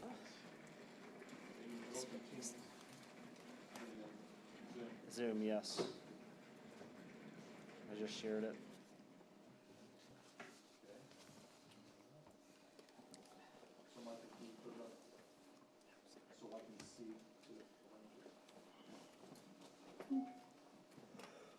I know we had an issue on executive sessions, and there was a question of majority of the board versus 2/3 vote.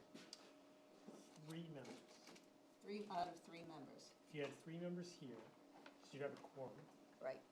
Those 3 members would have to vote to go into executive session. I spoke to an attorney at the MMA. She said go with the state law, which says 2/3, and I'm assuming that's 2/3 of a quorum. So 2 out of the 3? 2 out of 3. Okay. And since we never go into executive session, I'm not going to worry about it. So that can be changed instead of majority, wherever it is. And that's under the executive sessions upon the Under vote the executive sessions, I believe. of the voting Yeah, members. yeah, number 1, Yep, okay. you want it 2/3? 3/5, Yeah. 3/5. That's within the main statute. Yep. And she basically said, go with the main statute. Of the members present? Of the members present. Okay.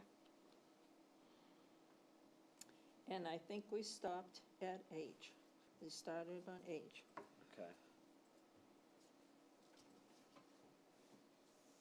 So this is the notice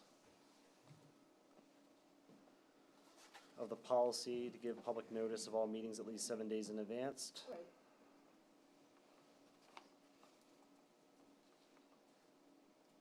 And that's notice only. You just have to give notice that there is a meeting. Yep. And regular meetings are posted, town municipal offices.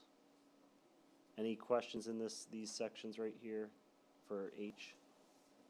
I was just curious, what local media are we currently giving the notice to? I believe it was the, It's got to be the Post, at least Post. one. I think she said it was the Post, was the Portland Press Herald Press too? Herald. sometimes it's the Press Herald, It might- depending on time. Depends on, Yeah, yeah. depends on when we can get it in. Okay. Yeah.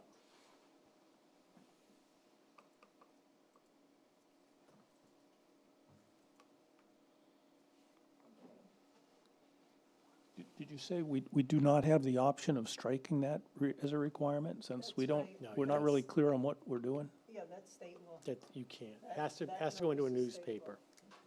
Okay.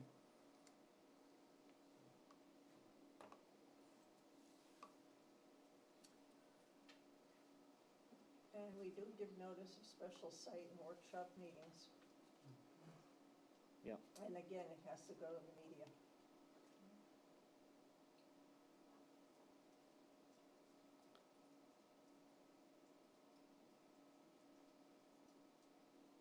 We're good with that section? Okay. Okay. Next section is section 405-9. This is the meeting agenda. Right. And agenda does need to be prepared for each meeting and distributed to the board before meeting. There's no timeline on that under MMA or state.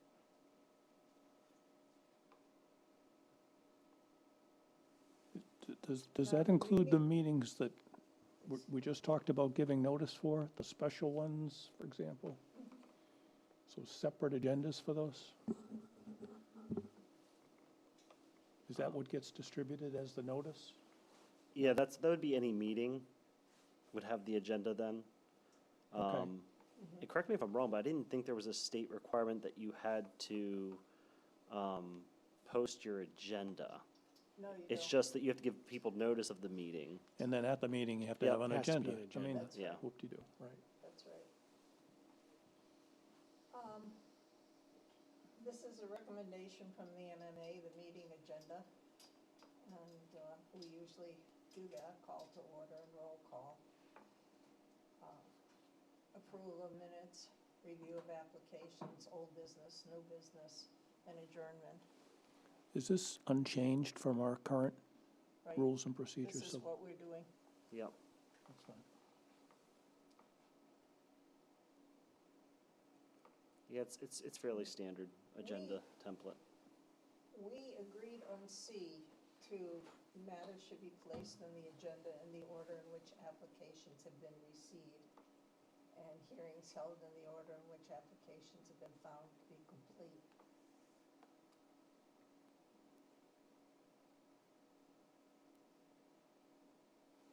I'm sorry, those are different things? I'm missing what that sentence means. Place it on the agenda in one order and hear them in a different order? No, hearings shall be held, public hearings. No, it doesn't say public hearings. Is that You're- what that means? You're Yeah, saying the it is. chair or We can presiding put member may public in change the order. No, I'm just, the second sentence, to the extent possible, matters shall be placed on the agenda in the order in which applications have been received. Right. I understand that. Now, what's the second part of that sentence there for?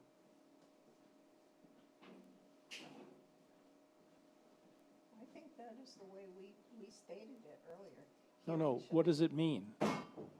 Hearings shall be held in the order in which applications have been found to be complete. In other words, your hearings, Are you talking Those public, being do you mean public hearings? as opposed to- it's public hearings, yeah. What we've been doing is we have an agenda that gets published in advance that says, here's what's going to happen at the next meeting. And it says, part of it is an initial review, or might say public hearing. Then we go down through that agenda and we do the public hearing in the order that they're on the agenda. We don't do them in the order in which the applications have been found to be complete. I'm not even sure how we determine that, but Well, you can only have a public hearing after an application has been turned. exactly. So, I'm just saying, we don't need the second half of that sentence. It's just confusing. Can't we leave it out, okay, guys? you can leave it out. Okay. What are we leaving out? And hearings shall be held in the order in which applications have been found to be complete. It's just whenever they were received. Yeah, and we'll do the hearing is a separate issue, but what do we do at this agenda item? Is it an initial review? Is it a, Public hearing, or is Right. it a final? or is it a final or a preliminary? Is it a subdivision review? Whatever it is, we do it in the order that they're on the agenda. Okay, that sounds good to me. Okay. I think that's what we're doing today. Right, And then, yes, the chair has the right to change the order. some discretion. like we do for findings of fact sometimes.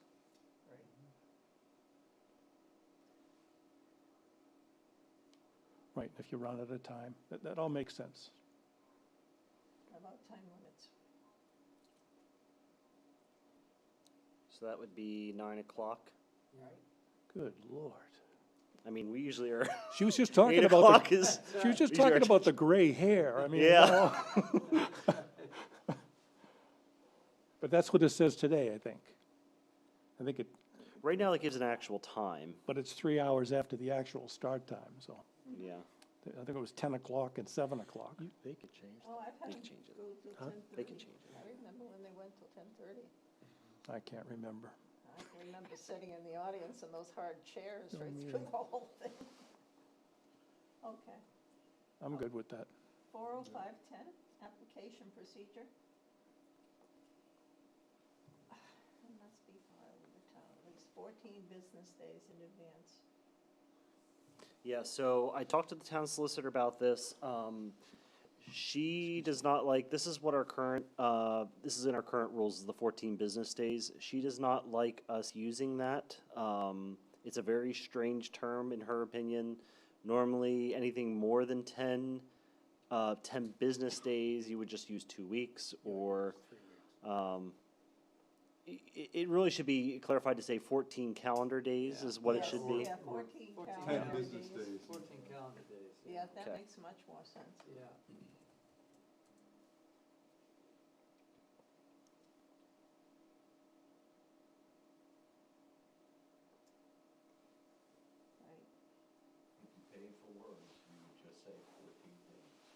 Right. And Nina, you had a comment right here. Yeah, I want to point out that I'm not going into subdivision applications and requirements here because our subdivision regs really follow the statutes. And so I'm Yep. pointing out that if it's a subdivision, you go to the subdivision regs. Yep. And that's what you follow. That's what I'm trying to point out here. Because the time requirements can be different. Is it in a specific section of chapter 415? It's in the section on preliminary applications of sketch plans and then preliminary, and then there are timelines for the final as well. So it's throughout, the timing is throughout the subdivision regulations, but it's all according to state statute. And that's where that 30-day clock hits in Right. whenever they submit a preliminary plan application, that there's a 30-day review period. Right. 30-day waiting period where you're supposed to be reviewing it, before you have the initial review meeting. The only question I have for clarification, if we keep that sentence in, if people submit supplemental information, I don't think our subdivision regs say what it is, like for supplemental information, and that might be where you want some clarification. Do you want it 14 days in advance, or do you need it 7 days in advance? You're saying in subdivision? Yeah, yeah, for any real material moving forward. Let's keep it all in 415. Let's not break it into Yeah, two I would documents, go to Galen. 415 and change that. Yeah, I really would. I don't want to touch 415 in this because 415 is so specific to the main statutes. And, Okay. you know, they have. You- they- you they could require- pull it out of 415 and put it here, but that seems to be an awful It lot of work doesn't for make not sense. benefit. It doesn't make sense. I think I would change 415 before I did anything else. So if I say okay to this, I guess why does it say submission and procedure? Why isn't it just submission of subdivision application shall follow? Because I wanted to point out that all the procedures surrounding it too as well are in 415. But this isn't covering procedure. This is just bylaws. But we're doing some procedure in these too. Like we're doing how the agenda works and so forth and the procedure for looking at it. And there's some more down below as well. I just wanted to get that in there, so we can put it elsewhere. Just seemed to me we're saying everything to do with subdivision applications is in chapter 415. It may say that elsewhere. Again, I have a little bit of a concern with trying to separate the subdivision. I understand the intent, just to separate the subdivision from site plan. If Now- I start putting the procedures for subdivisions in here separately, this will be twice No, as we long. don't want the No. procedures in Well- there. We well- just want the bylaws So for subdivision. Okay, if we, What's the statute require? I guess what I'm concerned is we don't, in our 415 section, we don't have a section that deals with mailing and delivering of applications to each member. Right. That material's here. This is where we go off for the rules, the bylaws. okay, So I just want to make sure that we're not, I understand the intent of trying to separate things and making it a cleaner process, understanding this is site plan review process and this is subdivision. I just want to make sure we're not missing procedures that we currently are using as a practice that get lost because they're not in 415 right now. So when someone looks at this, they say, well, I'm a subdivision, I'm not a site plan.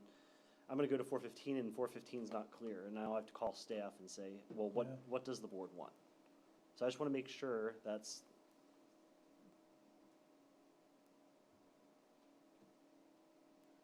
would you like a separate paragraph for subdivision applications in here? I think, I would.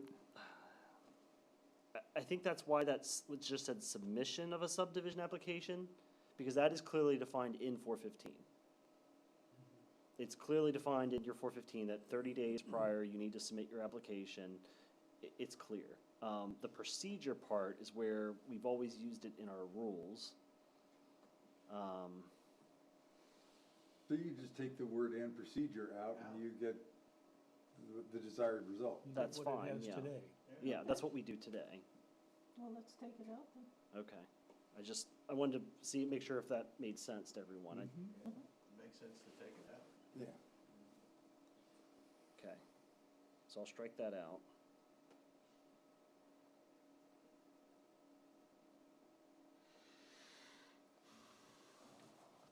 So we have the mailing, delivering of applications to each member. We discussed it at length at other meetings.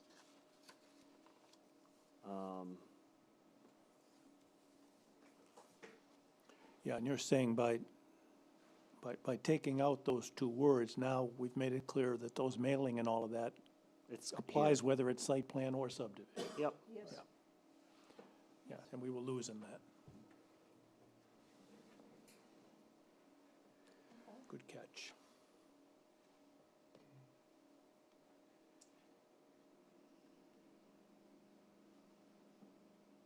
Now, I put in certain number of copies here,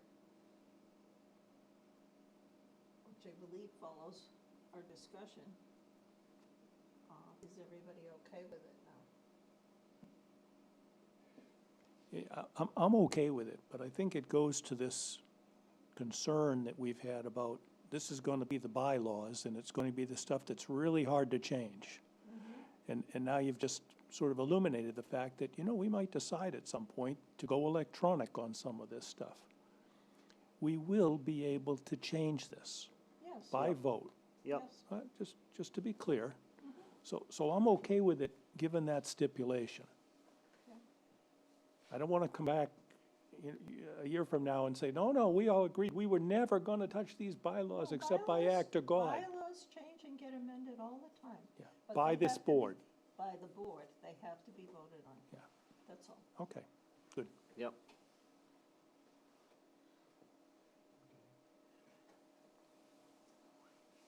And we're all comfortable with 7 days in advance, any supplemental information? That's the last sentence? Yes. Okay. Do we want to put any leeway, any discretion in there? Well, a question I have is, okay, they're submitted to the town 7 days in advance, but then there's there's usually a lag between the time you get them and when we get them, right? So, I mean, like, today I picked up some documents, so I really didn't look at them too much. So, do we wanna, I mean, how much time in advance of the meetings does the board need in order to review the documents? That's really the question, right? Well, consider this, 7 days in advance, you're getting a digital copy too. And- Well, if the digital copy, And yeah. they notice you that that copy has Yeah, come that's in, Yeah. true, so you can come down and pick it up. true. Not on this last meeting we just had. We allowed a lot of leeway on this last meeting that we had. Oh, yeah. That's why I asked her to make sure we had So- hard so- copies so- of everything. So I was trying to make the point that said, should we allow for some leeway? You're putting a bylaw in place that says we require 7 days now. Well, for the town to get it, right. Right, the town didn't get it in 7 days the last time, and yet we deemed it okay. Yeah. I don't want to put these bylaws in place saying that these are the absolute things we do and not have it be true. That's all. Well, you This may be, a lesser time may be agreed to by the board by exception, some such. yeah, you can put a reservation in there. And I guess that's 7 calendar days again, right? Yeah, I can Yes. put that. And then do you wanna say, or otherwise as Approved. approved by the board? I mean, that's sort of I- like, Yeah, that's a get out of jail free card. I don't wanna make it too loose, because then people might try to. Oh, yeah, Yeah, that's the problem. come in at the meeting and say, here Right. you go. It's a little bit too Yeah, tight. Well, you must have a statement in there that the bylaws can be waived at any point in time by the vote of the board, right? Or the chair. usually. So there's gotta be somewhere, and then that's where you would find it. I don't know if it's down. Meeting procedure evidence. This is where public the person from hearings. Missouri They just says, say shall be, show me. shall be submitted. Well, they have conflicts, amendments, they have amendments, they don't have a. I don't see it. All I want is on that one paragraph that talks about the time for it to allow at the Shall gives you discretion of the some- board. Shall gives you wiggle room, but it is. No, shall gives you no wiggle room in Right. my world. Shall May is and stronger. shall, Yeah, or- May has got wiggle room. Yeah, May's you permissive. want- Best You efforts. can do anything you want, but you don't wanna create this idea that I need to get my submission in late and the board is able to approve it, so I'm just gonna get it in late. By prior approval then, Well, except- prior to the board meetings, again, it's whatever you open up these little loopholes and people drive. Right, tractor so trailers. you gotta be careful with the words. Yeah. I agree. But I think it's, shall submit or must and shall are pretty much the same thing, right? Well, okay, so the town gets it 7 days in advance and available to the board at least 5 days in it before the next meeting. How's that? That gives you 2 days. Yeah, but then, No, I wouldn't- I if I'm a submitter, then I submit it to the town. Yeah. But the town is on, there's a 3-day weekend, right, and a holiday, and then, hey, we couldn't get it to the board 5 day, I mean, why The town- complicate something that's So, pretty simple? I think we're gonna go way into the weeds with this, but let me redirect it. So, let's say someone does submit within the 7 days. Yeah, You all might just need more time to review it. true. And you just say, you know what, this is just a complex plan, we need more than 7 days to review it. Yeah. We're not gonna spell that out here. You're going to take the initiative at the meeting saying, we need more time to review. It's just, it's a complex plan that you brought in to us. I don't wanna spell that out here, but even just because they submit it in 7 days doesn't mean you take action. Right, you don't have to review it at the next meeting. No, and that's the same thing, so if they submit it after the 7 days, I've seen this board in the past say, I'm sorry, because it is a complex thing, it's not a simple little, oh, okay, you missed a couple Ts crossed or whatever. We need more time to review it, and you've granted that, so I don't think you need to spell that out, that's. The lesser changes in this, the better. I Is agree. there a general override provision, though, where exceptions could be made? I didn't see that in, Well, how Where you about can sus- additional materials or supplemental information related to an active application must normally be submitted to the town at least 7 calendar days prior to the next scheduled meeting. Now, that allows some wiggle room and people may take advantage of it. That's, But you could also put in a sentence that the board, something about the board, if the board approves, they will take it up in the next scheduled meeting. How about unless prior approval is given by the board, materials must be, The problem with prior approval given by the board is that it has to be, if it's after 7 days, the board isn't meeting. that's what I'm saying. How You can they have, give prior approval? no, it's like, you're at the initial review. Something's incomplete. All right, you need to have it, oh, I can't have it, except it's gonna be 3 days before the next meeting. Is that okay? Yes. This one time, we'll let you go. That's Yeah, fine. That's fine. Yeah, so that's what I wanted to say. I wanted to allow the board to relax this rule on a case-by-case basis. So you would say that except by prior approval, Yeah. additional materials or supplemental information related to an application must be submitted. Yeah, that's right. Yeah, but so an applicant is advising that he wants to submit some supplemental information. Or we're requiring it. But he can't do it within 7 days, but he can get it in 2 days, but we're just gonna say no. We Probably. might. Yeah. Depends on what it is. I just wanted to allow for it. And if it's complex, the board takes it up and say, I'm sorry, we just haven't had a chance to review this. That's right. I mean, it's That's just right. too long. Worst case. So unless applicant requests a shorter deadline, that's really the issue, right? It said, see, unless prior approval, unless applicant requests and a prior approval is agreed, applicant requests That's fine. and board approves a shorter deadline, something like that. Prior approval by the board. I don't understand why this is taking so long. I wonder why. You brought it up. I think you have to take out the and after request. I take the whole thing out and just do it by exception when it happens. I don't, I kinda like that too. Yeah, Just, I mean, you here's have the power. here's You the don't rules. Yeah. spell it out. 7 So- days, you know. so Set Ed, expectations and keep Yeah. them in place. Yeah, what we talked about, Ed, was even if someone submits something 7 days prior, or 8 days prior, Yeah, you might need more time to review it. It Right. might be too complex of a thing, and so Yeah. we don't need to write Okay. that in, right? That's fine. Yeah, we don't need to add that. I would just go back to plan A, which is stop right after the word meeting. Yeah. Okay. Yep. I second that. Inactive applications, nothing with that one. Oh, wait. So can we talk about the pickleball court, just as an example? I have a calendar. I have a calendar notification to let me know about, I think it's four weeks in advance, that their application's about to expire and that they need to let us know what their intention is. So it's on our staff calendar to But hasn't remind it been 6 months? It's been over longer 6 than months. that. This is But 6 it's months. 1 year, if you look at that last one, but the expiration date shall be no longer than 1 year from the date. But did they come in and ask for extensions? Yes, they did. Oh. Hey, you could be like the town of Nantucket who's gonna ban pickleball planning board. Yeah, Wanna take that one up? yeah.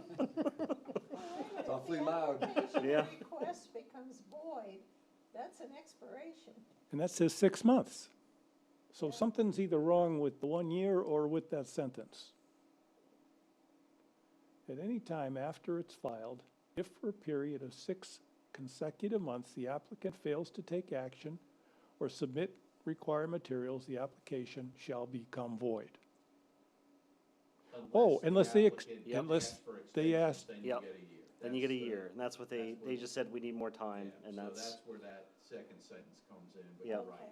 So- After so- 6 months, it's void unless the board So, gives so, them- so I'm fine with that. Yeah. Can we just Yeah, I'm fine with it. though, consider that our practice of leaving it on the agenda is distracting? Yes, it is. And it looks like, it just looks like we don't know what we're doing. You could just take that off the agenda, or move it down below as pending, or. It's the first item on the Yeah, agenda, you and it's could, been I don't on know why there. you can't take it off. It is a little distracting, Ed. I think it's good housekeeping that we don't forget about. Yeah, but I mean, you Not could, laws. you could move it down to the bottom. If Like, this, if it hasn't been canceled, I'd like to see it on the agenda. Have a as section reminder. that says inactive. Throw it in like the down Or- below, or- the inactive. Inactive matters are I mean, pending. that way, Pending. it keeps it on the agenda, keeps it in front of you, but it's not sitting there right at the top going, oh. Right. Yeah.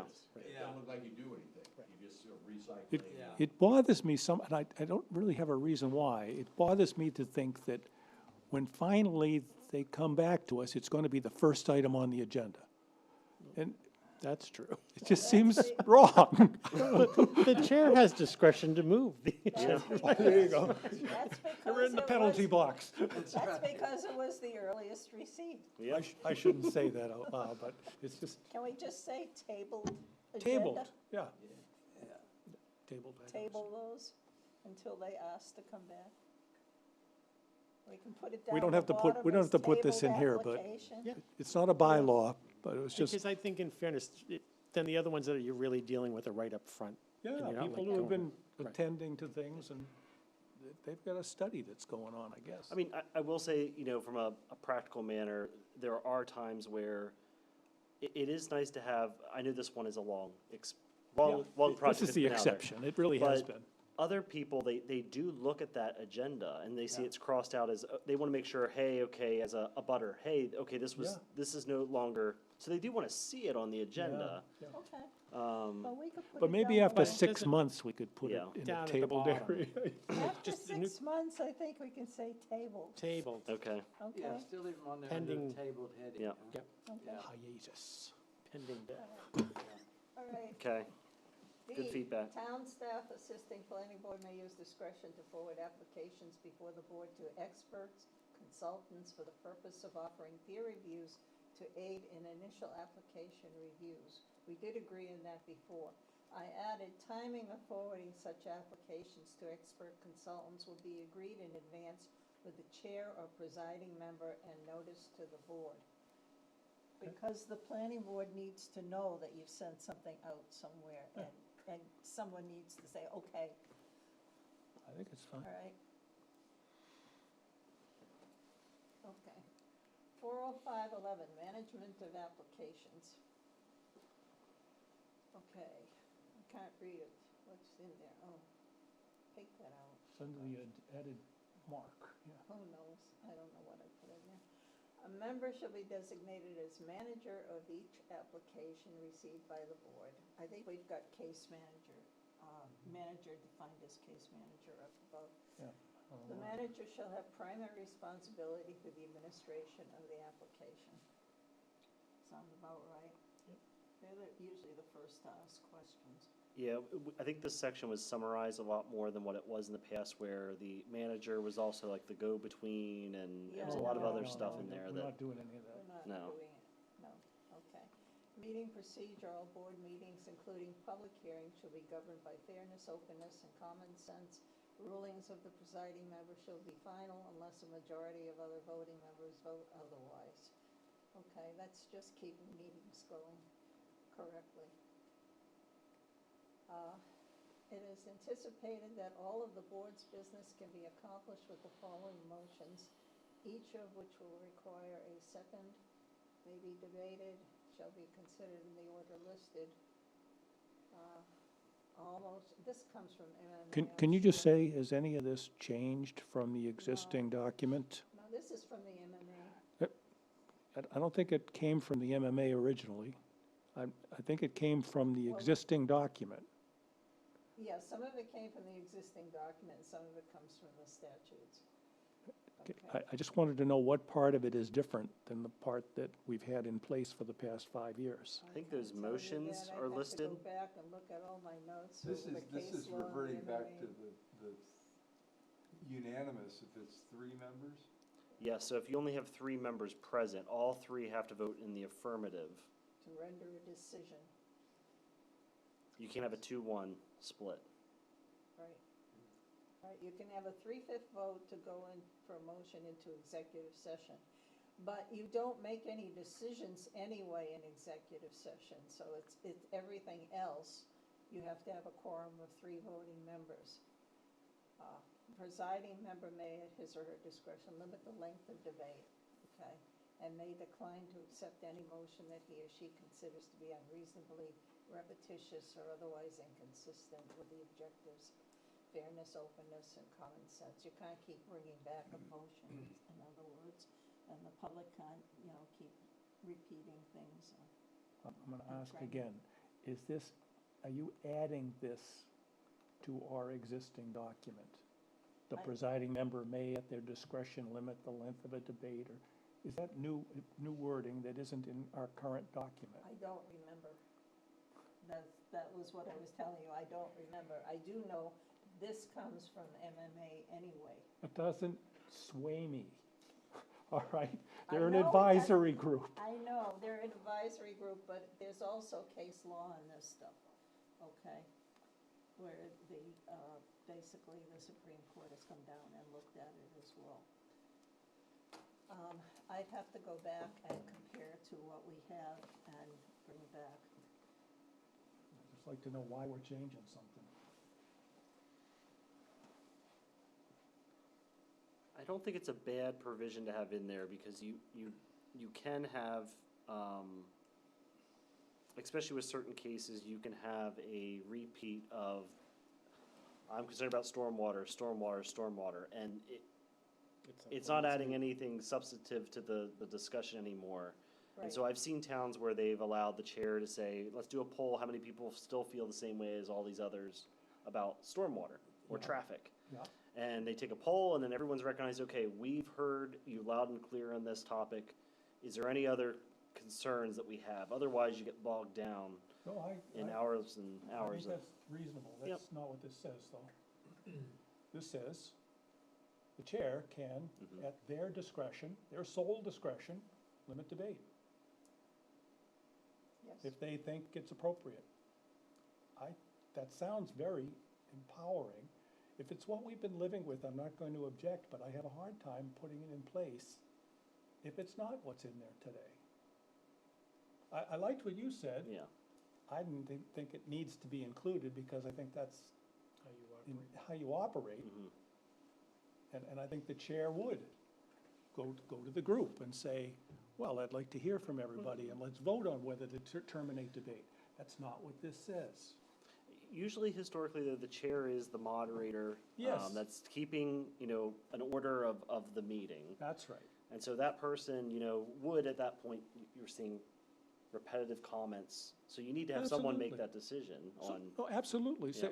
but with the consensus of the board, Yes. say that, add that phrase. Can you go to track changes and figure out what changes were made?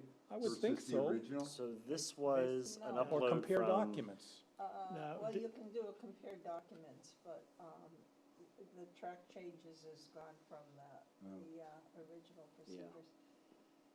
I can pull it up, I Yeah, pull it up online even. think. Is this gonna, hold on, I know I had multiple things up. Let's go back to your homepage, to documents.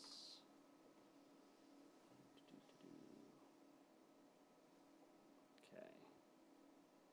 So this was the draft back in September. I thought it's in the town website. Oh, you're looking, I thought you were wanting to know the one that we were working on before. No, Okay. I just want to know what we're living with today. Oh, okay. What's the approved document already say? And I wanted to look at whether we were changing it to say something different.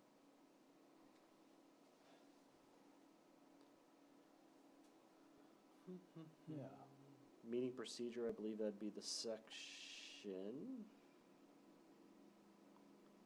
any procedure, yeah.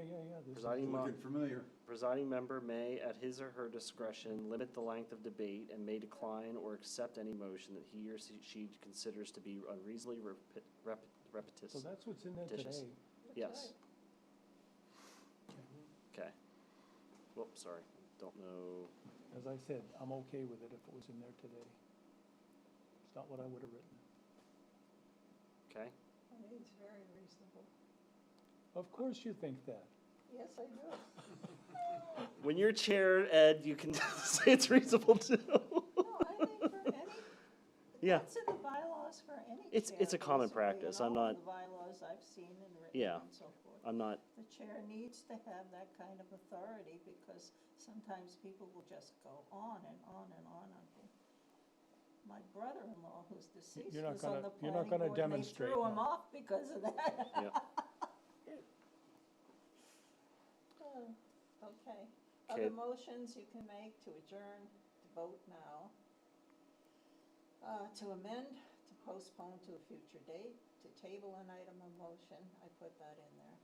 To go into executive session, to approve or disapprove the main motion, to reconsider a previous vote. There is such a thing as reconsideration, which can be made by a board member or applicant. Is that applicant in there?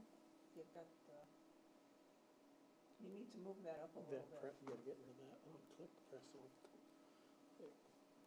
Get rid of it. No, Within it was 20 blocking. I Oh. put in within There you 20 go. days of the board's decision, because there needs to be really a timeline in there. The timeline is not stated in any statute or anything. But I think you can't have somebody coming back a month later and asking for reconsideration. So you want it to be one meeting? Yeah. So why don't we say that? I'm trying to remember with So a, within 20, okay, again, this is calendar days? 20 Yeah. calendar days? Yeah, this would be calendar days. And how often do we have a motion for reconsideration? We Never. don't, we've never had it, Yeah, I don't. but yeah. there can be one. And I just wanted a timeline in there so people didn't think they could come back 6 months later and right. say, I want to go and review this application again. But can't you have, is 20 days always gonna pick up the next meeting? Maybe not. Do you want to do it at the next meeting, by the next meeting? By the end of the next meeting. Okay. You know, I think put it in procedural terms like that, no? I'm not seeing consensus from you guys, or is it, I don't care. If you're gonna So- put a time on it, Well, 20 days to some extent would have to put you at the next meeting, right? Or in the middle, somewhere before the following meeting, which is kind of weird. yeah, I didn't like that. Right. So, Because it's only you guys who could do that. yeah, It's not the applicant, right? So that's right. you probably should be at one of the meetings By to the do it. next meet, Right. the end of the next meeting Meeting. seemed to me to be doable. If you wanna put a A time on it. motion for reconsideration. So the board can make a motion to reconsider, A board It's like, member it's like we or an or applicant. an applicant. we agreed an application complete, and by the end of the next meeting, we could move to reconsider that decision. Yes. Okay, That's, Like as a after practical public concern. hearing. so only, okay, so at the next immediate, at the meeting immediately following, Subsequent, right. yeah, the subsequent meeting. Yeah. So that's it, right? Why is the applicant given the power to do that? Oh, Yeah, that's why. no, it shouldn't be an applicant. Well, exactly, I mean, why would the applicant want to?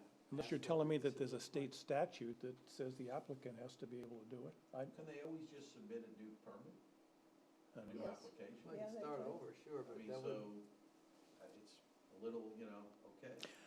I guess if it's something a little bit technical in nature, like they noticed something that was missing on their final plan or site plan. I'll ask my standard question again. Is this something that's new since the one that's already on the books? I believe so. Can you move that up a little bit? Let me go back to the Okay. section. Our favorite 405. Meeting procedure, reconsideration. Motions to reconsider are discouraged. Yeah. The motion must be made by a voting member who voted in the majority, or in this case, a tie vote in the negative. Must be made at the same meeting prior to any adjournment or continuance, and then when voted, cannot be reconsidered. Why don't we just leave that? the way it is. Yeah. You've got it at the same meeting. You would have to do it at the same meeting. Yeah, that's Well, what it The says. same or the immediate, or the next, No, why change it? okay, why change it? Yeah. We- Okay, we- let's leave it. Why are we putting that in there? Yeah. I Okay, don't want to encourage, it already says it's discouraged. that's right. I like that language. So I would, If I was gonna change something, I'd get rid of discourage. but I propose to leave it just as it is. Well, the last time we picked that up, you didn't like the discouraged. I didn't want I to mean, it should discourage be anyone. discouraged, but there are people, I've seen this done, in other planning boards where they wanted to kill a plan. The person voted in the affirmative, but then they made the motion to reconsider it. Are you training us? I'm not training you. It's a parliamentary procedure, and This it's what they- trickery. That's Well, what they they did did. It's, In any It event, is a it doesn't give, parliamentary this procedure. old language Yeah. doesn't give the right of the applicant to do that. correct. No, let's just leave it. Just leave it as Yeah. is. Okay, We'll just leave it, yeah. I'm okay with that. Okay, so Thank you. I don't know if I reject it, if it'll go back to the, No way. no, I'll just put a note, I'll put a note, You want to go grab it from the language. other, go cut it, Yeah, a copy? copy paste. let's see.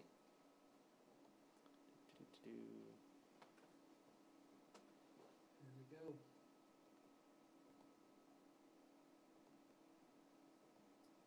See if this works. There we go. Yeah, nicely done. Okay. Do we really want motions to reconsider or discourage? Can we delete that? That's a qualitative thing in a quantitative direction.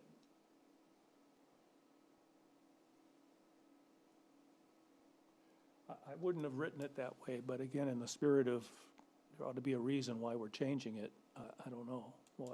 It just, We don't like it? well, no, it's not a matter of like, it's a matter of Well, the due process, transparency. So what? Yeah. Openness, I like those things, but again, I'm not gonna die, on this Yeah. battlefield. Yeah, I think this is like little caution cones that are out there Yeah. telling people, Yeah. because there is legal ramifications for doing this procedure. The implication is that you should be making your motions based on evidence and all of everything in front of you, and why would you want to reconsider if you've done it right? Especially given the fairness, openness, transparency words that we just said. And listening to, people at a public hearing for hours at a time and so forth. You sure it You've was me done that your didn't like homework. it last time? You didn't like it, no? Seems great now. Well, maybe we should. It's past table 8 this o'clock, and you know? Yeah, let's put this in the parking lot for next time. Let's table it. All right, Evidence? evidence. Rules of evidence shall not be strictly applied. Yes, that's correct. It should be. The rules of evidence are for courtrooms, and we take all sorts of hearsay and everything else. They're very relaxed for a planning board meeting. I find myself wishing Tom Boak was here because he would be turning blue to see the shall not. Any system engineer that's ever tried to write a document that was later subjected to test would cringe at seeing shall not. I Can't have you- no problem with shall not. These are all been amended, but that's- Yep. There's our guidelines about the poll for similar comments. To ensure everybody desired to speak has an opportunity to do so. The board discourages questions or statements that are repetitious so that do not advance the purpose of the proceedings. The board has the ability to conduct a poll of the room for the record for the attendees who agree with similar statements being raised in a particular topic. Personal attacks on the motives and characters of another are not allowed and will not be permitted. In the event of a disruptive something or other, you have to go up a bit. Is this already in what we have? You didn't change any of this? I don't remember whether I changed it. I think it did come from, it is in the MMA too.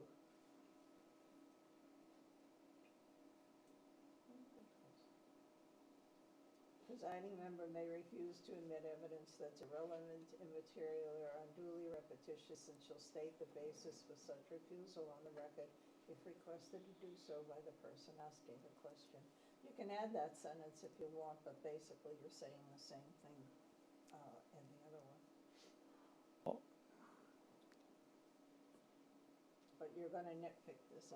I hear your brain going. I No. can see it coming. I'm not nitpicking it. I'm saying, you've gone through and you've nitpicked it, I think already. You've said, Yes. no, I want to change a word choice here, but now you want me to just say, yeah, whatever you wanted. I'm having trouble doing that. Yes, you can hear me doing that. Yes. I think it's unfair of you to say that in a disparaging way, that's all. No, I'm not trying to be I disparaging. just think if we have a document that's been approved, and it's on the record now, there ought to be a reason if we're changing it. That's all I'm looking for. Why did you change it? And you're saying, I'm not sure why I changed it. Well, I'm changing it because I'm going to places like the MMA and the state statutes and case law and trying to put together something that's a little I more don't see up to anything here that has to do with case law or the statutes. This all looks like it's common sense type date. things. This is based on case law. This is all based on case law.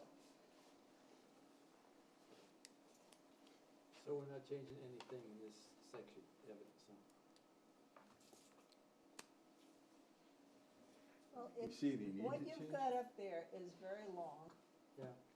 Okay. and basically, you can say it right there in guidelines for conduct. So this is a synthesis of Yes. what's on the other. Yes. Oh, okay. And if I go down to the next page, there's your questions and your testimony. Yeah, there we go. So really, it looks like what Nina added was just that red section.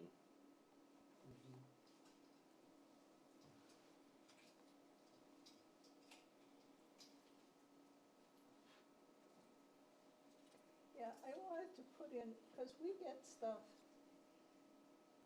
the same day that we're having a meeting, okay? And it's possible we may have to say something like, I'm sorry, the board has not had a chance to read this.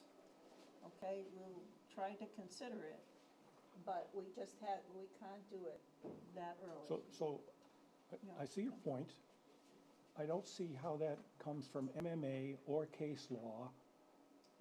It's just something that occurred to you to put in. No, it didn't occur to me. It's something we discussed when we've gotten stuff the same day Right? before a meeting.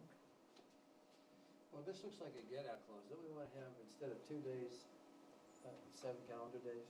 Because this is sort of like, So this is for people who No, are it's like the for public people who- submitting the testimony. public for a Yep. public hearing. oh, the Okay. public. Yeah. You know, when they come in and they want to get something in there and they submit an email, you know, Right, 2 okay. hours before a meeting. All right.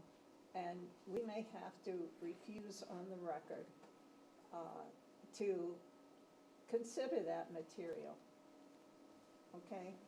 And by putting it in the bylaws, we're stating a reasonable basis, okay, for refusing to do that, that can be taken by a court and said, this is reasonable.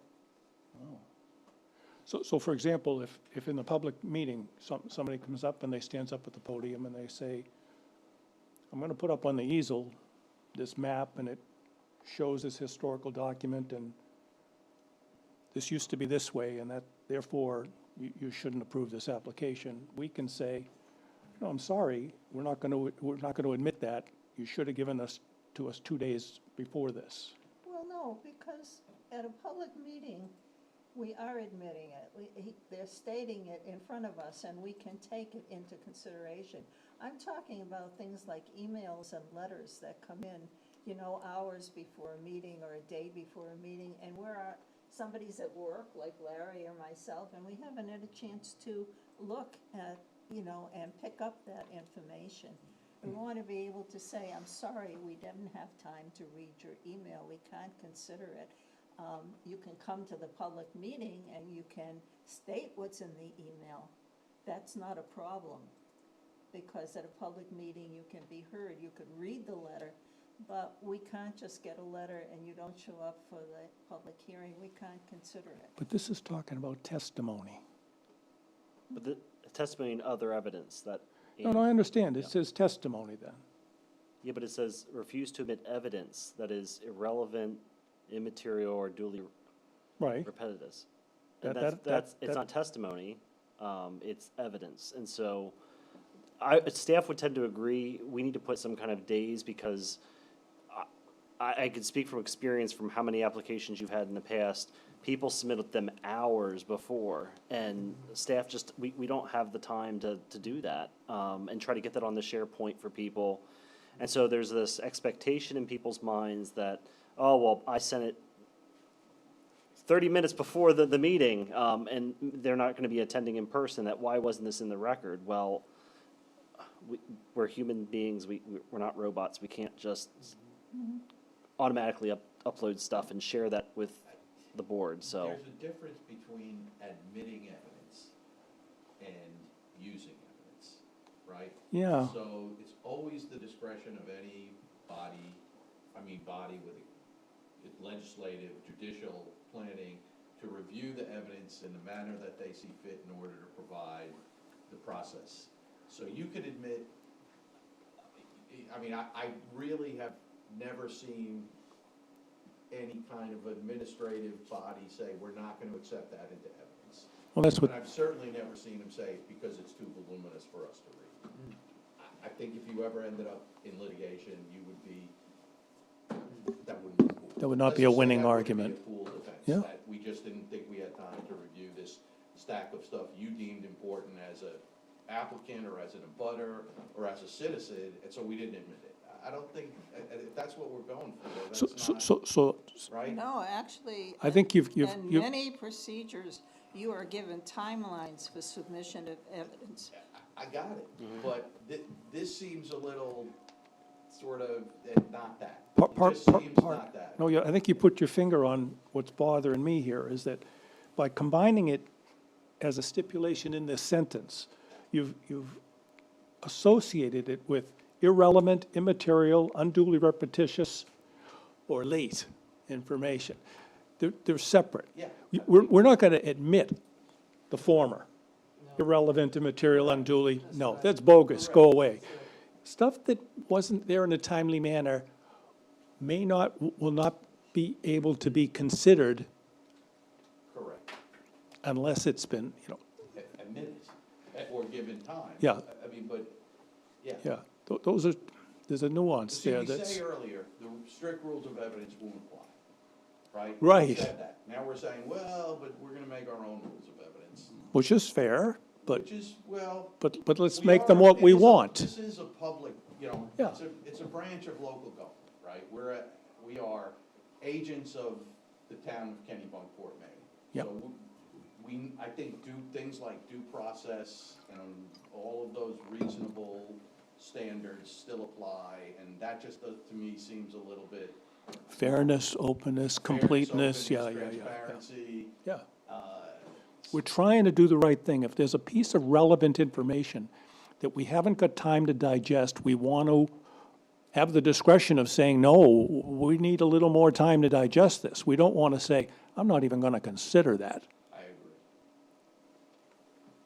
So. So how do we fix it? So, It says you may refuse to admit evidence. It doesn't say you will refuse. I don't want to be allowed to refuse to admit it. well, that's right, so, so, we're not gonna say, we're not gonna consider it at all, we're just not gonna consider it at the next meeting, right? We might consider it at the subsequent meeting.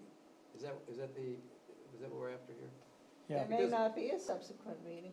Well, if there is a subsequent meeting.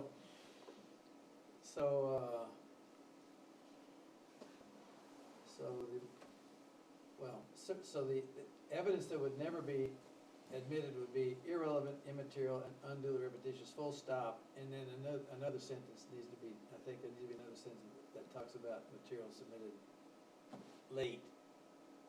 And of course, the question is it never admitted, or is it admitted if the opportunity arises? I mean, how do we Well, How do we I've capture already this one? said, this doesn't mean the evidence cannot be considered at a later date if we have. Right, if there's the another opportunity. meeting. If there's another meeting. But that's what I'm saying, it's conditional. So we're never gonna consider, never gonna admit those first three. So I think, like Ed said, there should be a, How can you consider something at a later meeting that you have refused? to admit, you can't. Well, That's You like- would have to table the meeting to consider that. Yes. You'd have to postpone the meeting, table it, whatever, to at least then consider. We are not going to admit this. If I have this document, I'm a concerned citizen, and I come in here with, I have evidence. Well, okay, it looks pretty thick, but we're gonna refuse to admit that evidence because it hasn't been submitted 2 days before this meeting. I wouldn't I say- take my evidence and I walk out the door. I But no, that's what that says, though. I wouldn't say hearing evidence there, I would say consider, may refuse to consider evidence. That's worse from a legal perspective. If you admit something but you refuse to consider it, then why did you admit it in the first place? What's your basis for refusing? You're not gonna open my packet that you've admitted into evidence, and I don't think that, I don't want to die, again, this is. We very already, but- yeah, it's just, what, I think underlying this is there's not agreement among the people here as to whether or not we want to be hard cases about this. I'm not even going to look at it. It wasn't here 2 days Yeah, ago. I feel uncomfortable, I would feel I don't wanna be uncomfortable there. saying that to Yeah. any citizen or a person who had any interest in the matter, to say, it's late, I'm not gonna consider it. Well, and it could be something truly relevant. It could be, Exactly. you know, we found this. We found he doesn't own the EPA has said that property. there's, you know, There's gold on the waste property. Over there or something, and, well, no, that's too late, we're not gonna consider that. If we're silent on this, You can what use happens? whatever discretion you want. Okay, why don't we just be That's where silent you on make it? a motion for reconsideration. No. Yes, Your Honor. At the same meeting, right? I'm sorry, but administrative bodies and courts do this all the They do. time. I've They been to make many. deadlines. I've spent 35 years in front of administrative bodies and trial cases, and courts adhere and oversee. So, but that's not what this really, I mean, you don't want to be a mini court, I don't think. No, we don't want to be a mini court. That's why I say we may refuse. We may consider it at a later date, but we may refuse to consider it for that particular. But that's not what it particular says. It deadline. says refuse to Can- admit. If you say refuse to consider, that's a whole different, that's a different statement. When you refuse, you can't consider something Okay, that's so not put admitted, it- that you haven't Okay. accepted. Can I make a suggestion, since it is getting a little late? Put it in a separate sentence and say, consider it. I'm fine with that. I'm Or fine with take it out Frank. entirely. I'm fine We with have- it like we it have a is. If you're question. comfortable, you know You're more gonna have about to the be workings more of it forceful. Yeah. practically than I do, certainly. We're not going to And that's consider the- your you know, input. Yeah. that's I The like, way it works. I like the words may refuse. Doesn't Sure. mean you're gonna refuse. Right. You That's may refuse it. Let's just leave it like that. May refuse. May refuse. That's That's it. right. That's, yeah. There are times when we've said we just can't get to it, Yeah. and there are times when we said, has everybody had a chance to read it? And they have. Yeah. But you need to have something in there that says, we just couldn't get to it. Yeah. Okay? May, or how about may be unable to consider evidence? I don't want unable, I want to say may refuse. You want, refuse. yeah, you want, Refuse is good. Yeah, it's clear. I don't like it. Well, you could always turn it into a positive, say the presiding member will admit evidence that is relevant material, Oh, non-repetitious, and submitted in a timely manner. So then Okay. you're Ooh, taking a what he negative said. and you're turning it into what he a said. positive. That's right, we like that one, yeah. That's good. Get rid of all this negativism. That's right. Use it for You leave example. the negative, that's right. Let's focus on the positive. Are we That in a leaves it more position open to for a consider court, adjournment? I was gonna suggest maybe you But it's consider fine that. with me. Could I move that we consider adjourning? What, it's only 8:30. I'm Yes. having a lot of fun. I haven't had this much fun in years, frankly. Okay. But I'm okay to go home too, man. There's no second, then it won't go any further. How much we got left? Yeah, how many pages? So is you this? have, you're on page 7 right now, 7 of 9? you're 7 of 9. Oh, And so oh, here's, Star Trek 2 more pages? A lot of air, 7 and 9. a lot of blank space. There's some red there, but A lot of red though. Let's sprint to the end. All right, So are we done with, this D section, if the D board, section, yeah, that comes from MMA and case law. oh, all right. The courts have said that they want information provided by advisors, professional advisors, at least introduced into the record. I mean, we do that Especially now. if the information is provided outside the board meeting. That's just like Acorn and stuff like that. We do that now, They want so that it's in not, there, in the findings of fact. yeah. Okay. Public hearings. Responsibility of the presiding member. The presiding member shall regulate the conduct of the hearing, rule on issues of procedure and evidence, and take actions necessary and desirable for the orderly or efficient conduct of the hearing.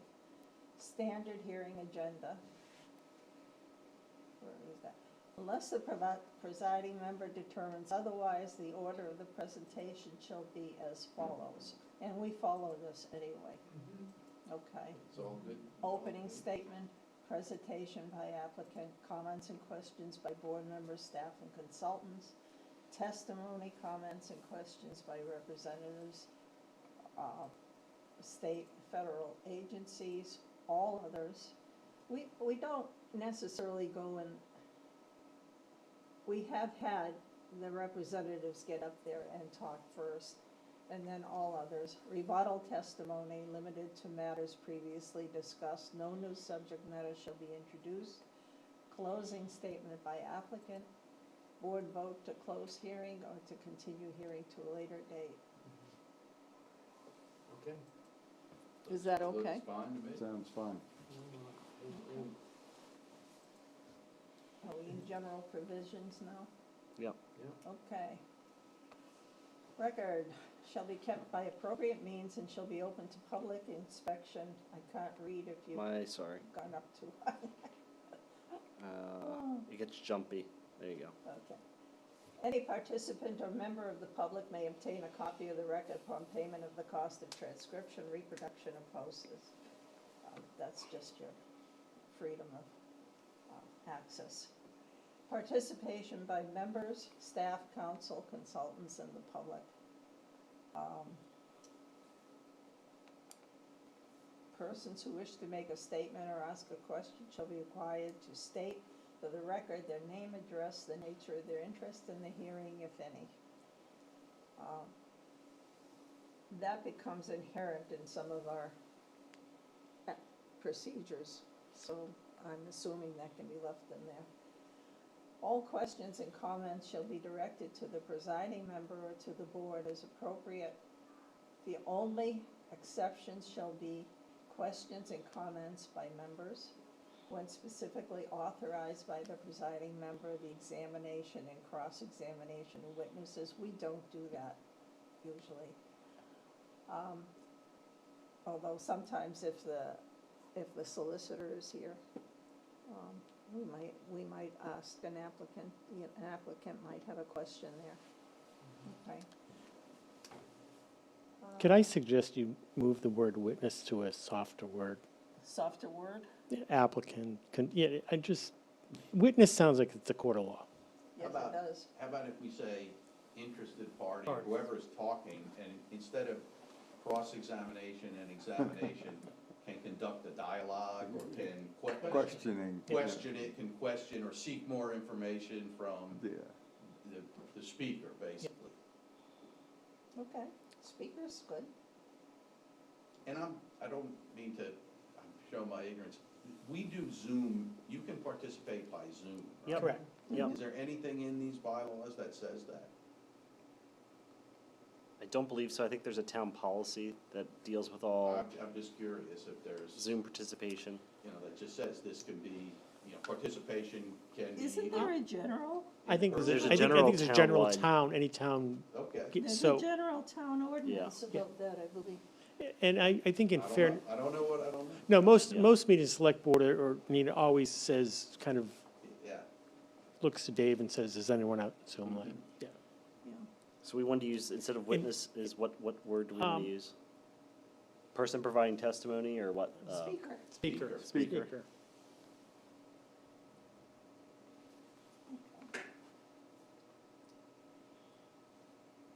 All right, who was I? Continuances? I Hearing think may be we're gonna remove examination and cross-examination, right? We were gonna say, questioning. can question, or can pose, may pose questions to speaker, right? Yeah. Okay. All right. Questions may be imposed to the speaker. Sure. Yeah. Okay.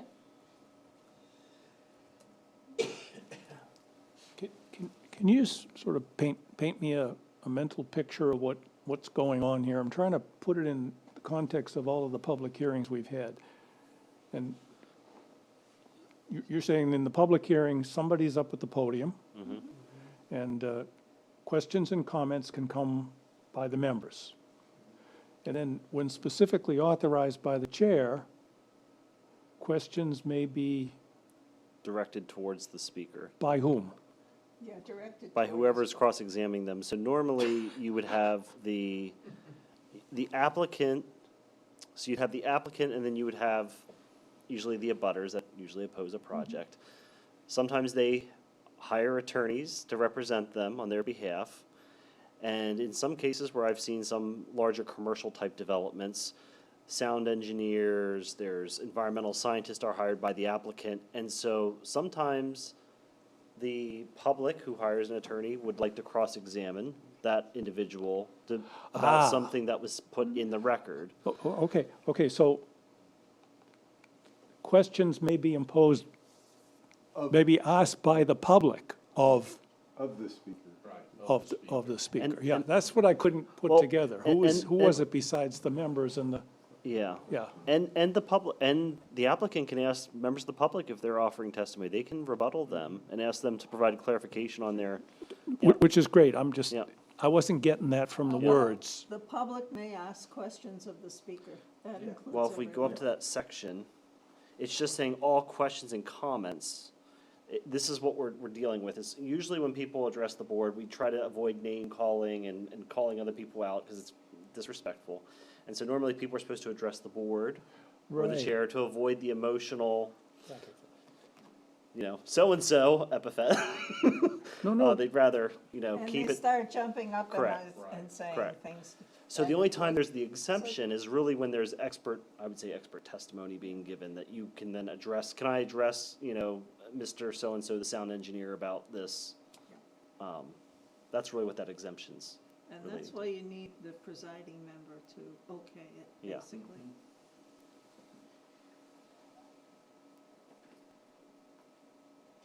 So what does So, paragraph 2, when specifically authorized by the presiding member, The public public. may question the speaker, okay? There we go. Or public may ask questions of the speaker. I would say the public, questions app- may be or- asked of the speaker. No, I see. You're saying it might be the applicant who wants to. it might be do the it. applicant, Yeah. you don't know, it's, if I can spell. Well, you could have say, when specifically authorized by the presiding member, speaker may be Questioned questioned by others. others. Others, Yeah, Right, other interested parties, whatever. I you like want, that. Other Yeah. interested parties. yeah. And that way, Nita, you get to say who it is, right? If it's a lawyer and they say, I want to cross-examine, well, you can approve that, or if it's an engineer or speaker something may like be that. questioned. Yeah, By maybe others. question. Speaker may be questioned by others. Speaker may be questioned by others. May be questioned. May ask questions. The May be speaker questioned. may be asked questions Ask questions. Even by, No, maybe is separate, Yeah. two separate Yeah, words. to be. It's those words cost money. questions by other interested parties. maybe Isn't Even that- the little one? You said other interested parties? By other interested parties, right? By others. By By other others. interested parties. Okay. Speaker may be questioned. Yeah. Yeah. Excuse me. By others.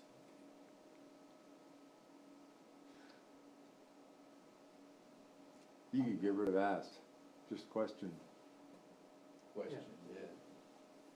So, do you want to say during the meeting, or No, because you've got qualified questions and Maybe comments by question. members up above.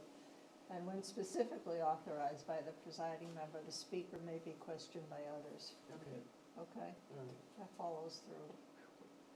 Continuances. A hearing may be continued at the board's discretion. In such a case, appropriate notice of the time and place of the reconvened hearing shall be given to interested persons in the public. And we do that. An objection to a ruling on issues of procedure evidence may be made at any time prior to the close of the hearing. What's the thought there? Who's making the objection and to whom? I think if you're in a public hearing, anybody in the public could do it. It's kind of a so what, right? I mean, it doesn't say what you do, who makes it, what action.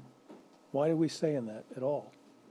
Because objections can be made. Maybe in the main public's hearing. Doesn't say we have to listen. Look at the statute. Anybody has to listen. That's right. You can say your objection basically is denied. What's And the we're not general going to heading? consider it. What's the general heading for this group? What's the? What goes Public before? hearings. Is So it the public? general heading is public hearings? Yeah. So we're gonna allow anybody to object to procedures, issues of procedure? Or evidence. Yes. Yes. Really? Somebody could get up and say, I think you should recuse yourself. Okay, I object to you being a board member during this hearing, okay, and it's Alright. been done. okay. I've had attorneys object to evidence that's being submitted, that it's irrelevant to the, Yes. and then the board has to decide, is it relevant or isn't it? Okay, all right. Conclusion of hearing. A public hearing is closed by a consensus of the board, and no further testimony or other evidence shall be received except as follows. If the record's left open. Yeah, I put that in there because I said sometimes we've not voted to close a public hearing. We just ask for consensus. We never vote on it. Oh, you guys should No, we close. just get a You should vote to consensus. close. That's why I put that in there, took out the vote.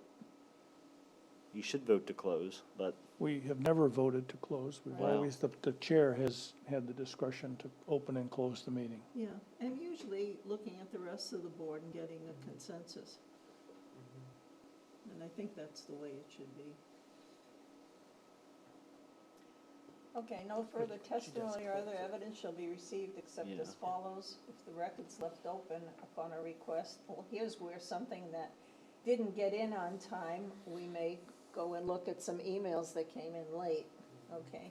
Upon a request made prior to the close of the hearing, the presiding member may permit persons participating in the hearing to file written statements with the board for inclusion in the record at such time and upon such notification to the other participants as the presiding member shall determine.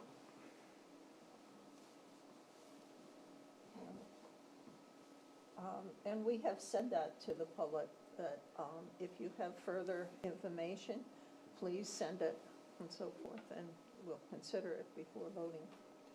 Or after voting, we could reconsider. Forms, to the extent practicable, all applications and other written or graphic submissions shall be printed or typewritten on letter-sized paper. yeah, it's not And changed. fastened to the upper left corner above the long left margin. The first page of each document shall bear the title, Planning Board, Town of Kennebunkport, Maine. Together with the title of the matter and the title of the document, the date, name, and address of the person or organization submitting the document. Here's where I added video or other evidence in electronic form shall be labeled appropriately to include the information as required by a submitted document, just so that it gets to the right place. I don't understand. What does it mean to be labeled? Labeled appropriately, for example, to the Planning Board, Town of Kennebunkport, Maine, and basically with the title of the matter, you know, at least. You mean addressed? Yes, addressed at least to the planning board and the title included so that we know what the matter is that they're talking about. Mostly people do this. So, and we've even taken handwritten submissions. Would you consider changing label to identified? Identified as fine. Doesn't have to come in a package or anything, it's just, No, it doesn't have to come as a package, identified thank you. in some way or another. By spoken word on the video, could be. To the planning board, you know, this is the such and such, I'm happy with identified. okay. Findings. Findings and conclusions. After taking the final vote, the board must prepare written findings of fact, findings, and conclusions of law, conclusions which it is made to show the project is in compliance or not in compliance with the applicable ordinances and/or statutes. Now, here's where I've been going through MRSA, basically, freedom of access and MMA and case law, or what the courts want. Findings shall include statements of basic facts, including name of the applicant, his or her relationship to the property. We do most of these things anyway. Property location, basic description of the project, key elements of the proposal, evidence submitted by the applicant, evidence submitted by others, including all reports submitted by experts such as town, state, federal agencies, and professionals that the board has retained for this matter. There's more to that. You have to go up a bit. You have to go up.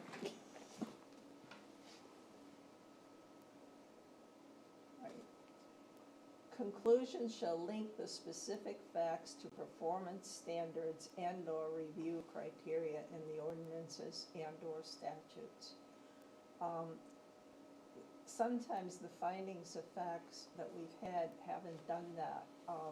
What they've done is put some conclusions up in where we put the evidentiary material, but we don't put it down where we have the conclusions after the findings of fact. And I wanted to be clear that that's what the statutes, case law is saying, basically, so the courts can understand exactly what it is. Do you want to include something in there about conditions? Because normally we have quite a few conditions.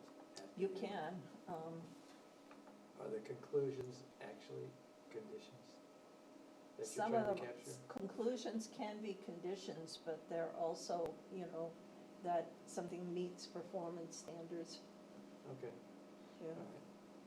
all right. So Larry, So, I agree that there's a lot that we do with findings of facts for site applications that isn't, you know, these 5 items. It's a lot more than this. What I'm hearing Nina say, I just want to verify, Nina, that this is all that's required by statute. yes, Okay. So I think there's a lot more. Okay. I have a related question is, are we saying that for every, can we go back to before A? Galen, Yep. just roll us down when you can. What is this, the heading for this section that's just before this? Before it says, after taking a final vote, what was just before that? Yeah, what's the What's the 405? heading? What's the Just finding of facts. finding of facts then? Finding of facts, okay. I don't know why this thing keeps there. So, Findings and conclusions. Okay, so this says we write a findings of fact yeah. every time the board takes a final vote. We haven't been doing that. We haven't done it on preliminary applications. We haven't done it on sketch plans. No, it's not required on sketch plans. Well, we take a final vote on it. Do we not vote on sketch plans? No. We just Okay. listen to, we have sketch plans described to us, we may make suggestions, but we don't vote on them. So the qualifier here is after taking the final vote on the final application. No, she's No. saying we're No, not even on following the law. Preliminary applications, and we haven't been doing this, we've been just writing letters to, Yeah. but even on preliminary applications, we should really provide a written findings of fact. Not we should really, you're saying we're required by law. I want to just be clear that that's what's going in here. We're only changing it because you've determined that the law requires us to do it. I Well, think it does. So, for preliminary plans though, My understanding We is, haven't called it findings, but a lot of times for preliminary plans, we've written a letter that is basically a findings. yeah, And you a summarize the findings and conclusions. Just before we try to make ourselves feel good about what we've been doing, someone on the board has written a letter for the preliminary and sent it out without vote from the board, without review by the board. That's It's a right. totally different process than we're doing for the findings of fact. We've done Are it we many s- times. Yes, we have, I understand that. I'm asking, are we proposing to change that? Because that's what this looks like. We're saying, I'm taking the vote, now we have to do a written findings of fact. It's not a letter that the chair writes, or the case manager writes, or whoever writes. What does final vote mean? We approve, votes approval, I guess. But even preliminary for approval, you're saying? That's the final vote for that. For that submission. Is I it- know the words aren't as crisp as I'd like them to be, but Is it a finding of fact and conclusion of law, or is it just a finding of fact? It's a finding and conclusion. But of law? for the preliminary of No, law. I asked you that question. I thought I asked you that question when I was interviewing. and Yep. It Interesting. is a conclusion of law. You should have both. Okay. Because there is times where you should be concluding It's that you're in compliance Right. with the those appropriate sections. Yep. standards. Yep. Okay. Okay.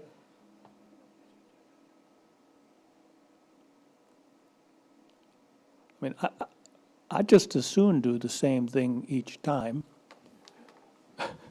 You know, that says, here's, Know enough about the process now, are the findings to speak. going to be registered with the Registry of Deeds for the preliminary? No, I don't think so. no. You know, so it will have a different form. And we, you know, we won't have that same directive at the end of it.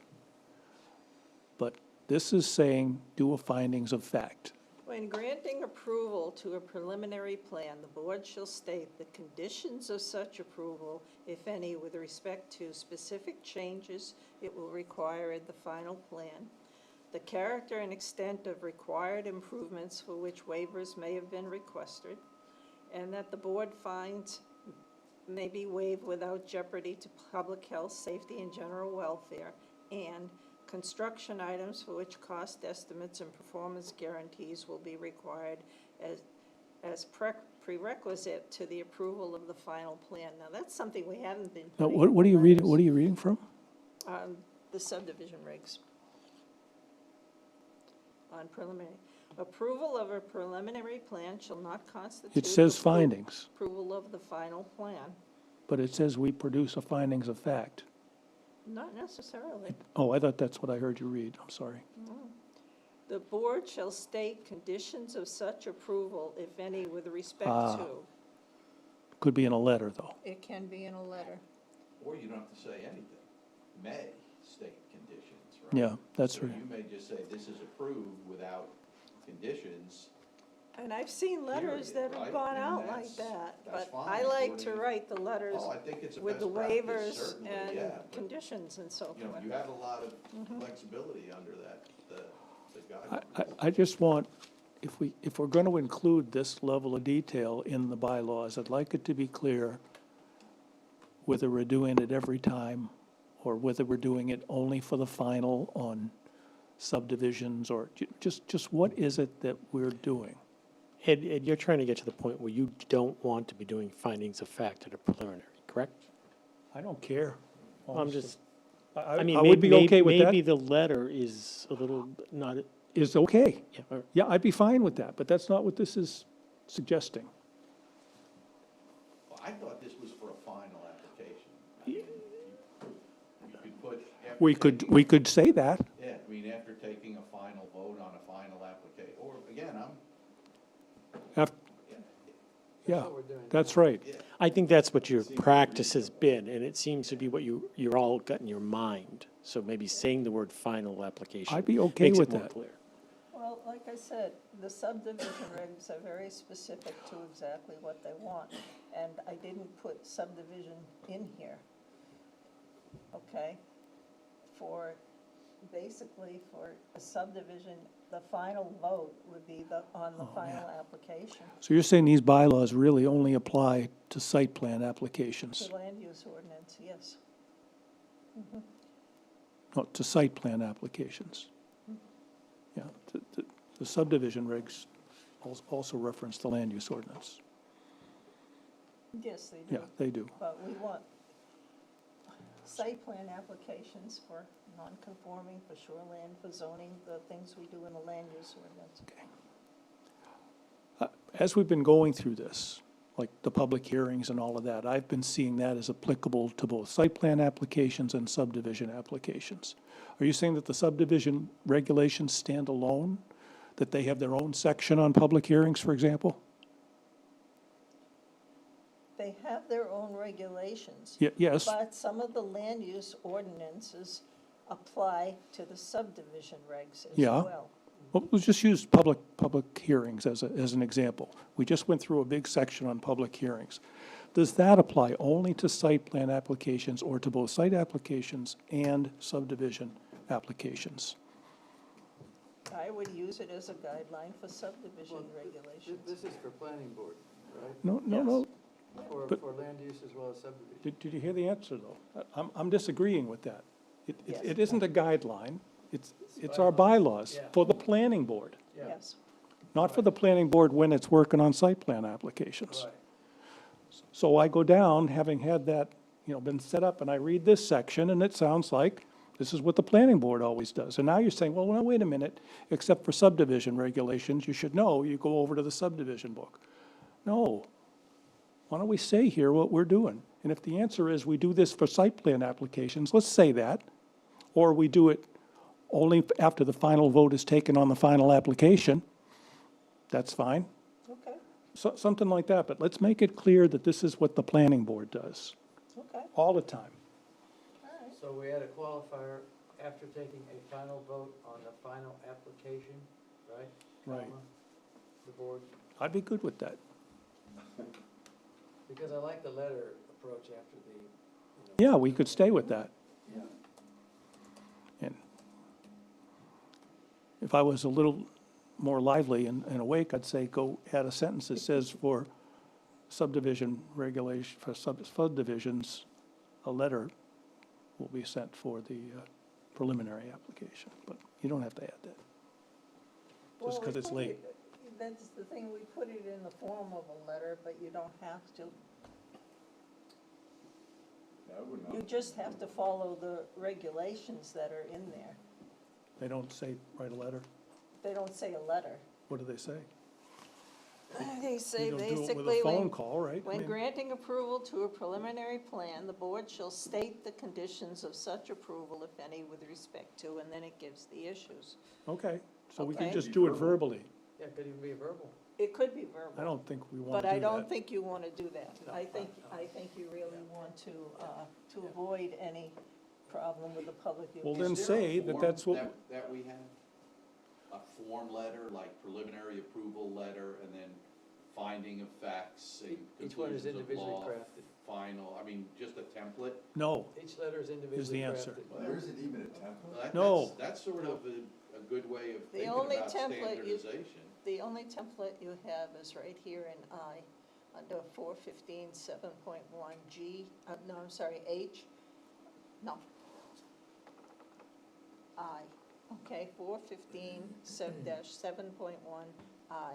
When granting approval to a preliminary plan, the board shall state the conditions of such approval, if any, with respect to, and then it gives your three things, your specific changes, character and extent, waivers and so forth, construction items for which cost estimates and performance. so I will tell you that I have never studied that section. It's never been an issue because I have never been involved in writing or reviewing a letter for a preliminary application. It's always been done by the chair. Or the vice chair. Sometimes Tom will pass it off to me. So, and I don't believe for a minute that they were all written to the same template. No. No. So I think it's an area that we could improve. It makes it easier, and you have complete consistency through forevermore, and if you do ever get challenged, why didn't you include this, or why didn't Yeah. you include it? Well, this is the template that we had approved by the Town staff attorney. and the. That's right. Town That's right. solicitor, and this That's is what right. we, and it's easy to, then you just populate the template with Do the you- information. Works on succession too. Yeah, and then you don't, that for succession planning and institutional consistency, right, everything is the same. But see, Agreed. approval of the preliminary application doesn't guarantee approval of the final Yeah, well, application. you could even put that in the template. That's Approval of a preliminary application would be a does different- not guarantee approval of a final application. That's the sort of. So we've beauty talked of the about, standard we've talked document. about trying to get the bylaws, the stuff that is, we're always doing this, captured, and then having a follow-on document that's more like procedural. Yeah, And I think including templates as appendices to that would be a step that we could yeah, that would consider be, taking. like your process. Gotta save a lot of time. Yeah, it would save a lot of time. Well, especially, you know, you're seeing it now because you're coming on board, but when you come on board, it's like, oh my God, well, how do I do with findings of fact? Well, here's one that Joe did, Yeah. right? Well, it's gonna be a little, and they are each a little different, but I Template, just fill think them in. you still could benefit by having a template Well, you for it. could take the best one that whoever, here's, Joe's best one, and then that's the template. You just delete it and the head, it's more, the headings. Here's what a good the one, here's what a format. good one looks Yeah, like. whatever a good one looks like, and then you plug the information in, and then you're. I think you'd be better off, rather than a template, in listing what has to be in a findings of fact. Yeah, that's what I prefer. Sure. The template's too Kind of the same strict. thing. Yeah, Same thing, because outline, things change. you call it an outline or a Yeah. Like, you have to guideline. have the name of the applicant, you have to have the dates, basically, when you've had submission, you've been before the board or public hearings. You have to have the, not the applicant, but We got it. the one who the representative, et cetera. Right, the- but by looking at the template or document that says what goes in it, you would know what these things are without having to have this conversation. You would have it on a piece of paper. Check, check, check, check. Oh, Yeah, no, not Word It applicable. should be on You a just- Word you could just document, build you it. populate Yeah. the Word No, document. because there are facts that go into one application Yeah, that but don't it's go into fine. another. And that, we're not saying it's a guideline, and it's I'm gonna read. it's a government, I worked in the Defense Department as a JAG officer, and I know, roll your eyes. I worked for 30 years. Raytheon for 30 And years. it's all a template. Yes, it It's is. very nice. I worked for because- Raytheon for 30 years. Okay, well He worked for Chevron for 30 Well, years. I worked for Texas. I mean, I'm just saying, yes, we understand what you're saying. Yeah, it We're just not, makes work let's easier, not but- spend time arguing about it. I think there's merit to it. I think we could do it such that Nina would say, she'd put her mark on it and she'd say, yeah, well, if you do it this way, then I do agree with what you're saying. I think we've got visions that need to be adjusted. That could be for later. I think your on. points are well taken, but I think you can still have something that you could hand to a new person and then sit down with them and say, hey, on yours, here, these are the key ones, but it would be in the same order, it would be, you wouldn't forget things, it would be a tickler. It'd be helpful.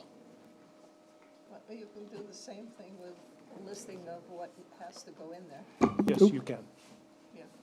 which is why, Whichever way you since do it. since you can do it either way, and there are a lot of people that want to use Word, Okay, we Well, might choose that way. that's not going in the bylaws. That's not the So bylaws. let's go back No, to- no. We're in the weeds What now. happened to? Bylaws are gone. We're done. I'm making my motion. There's been a motion, second.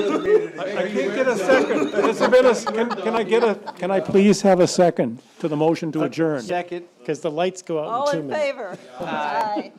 Turn to pumpkins. So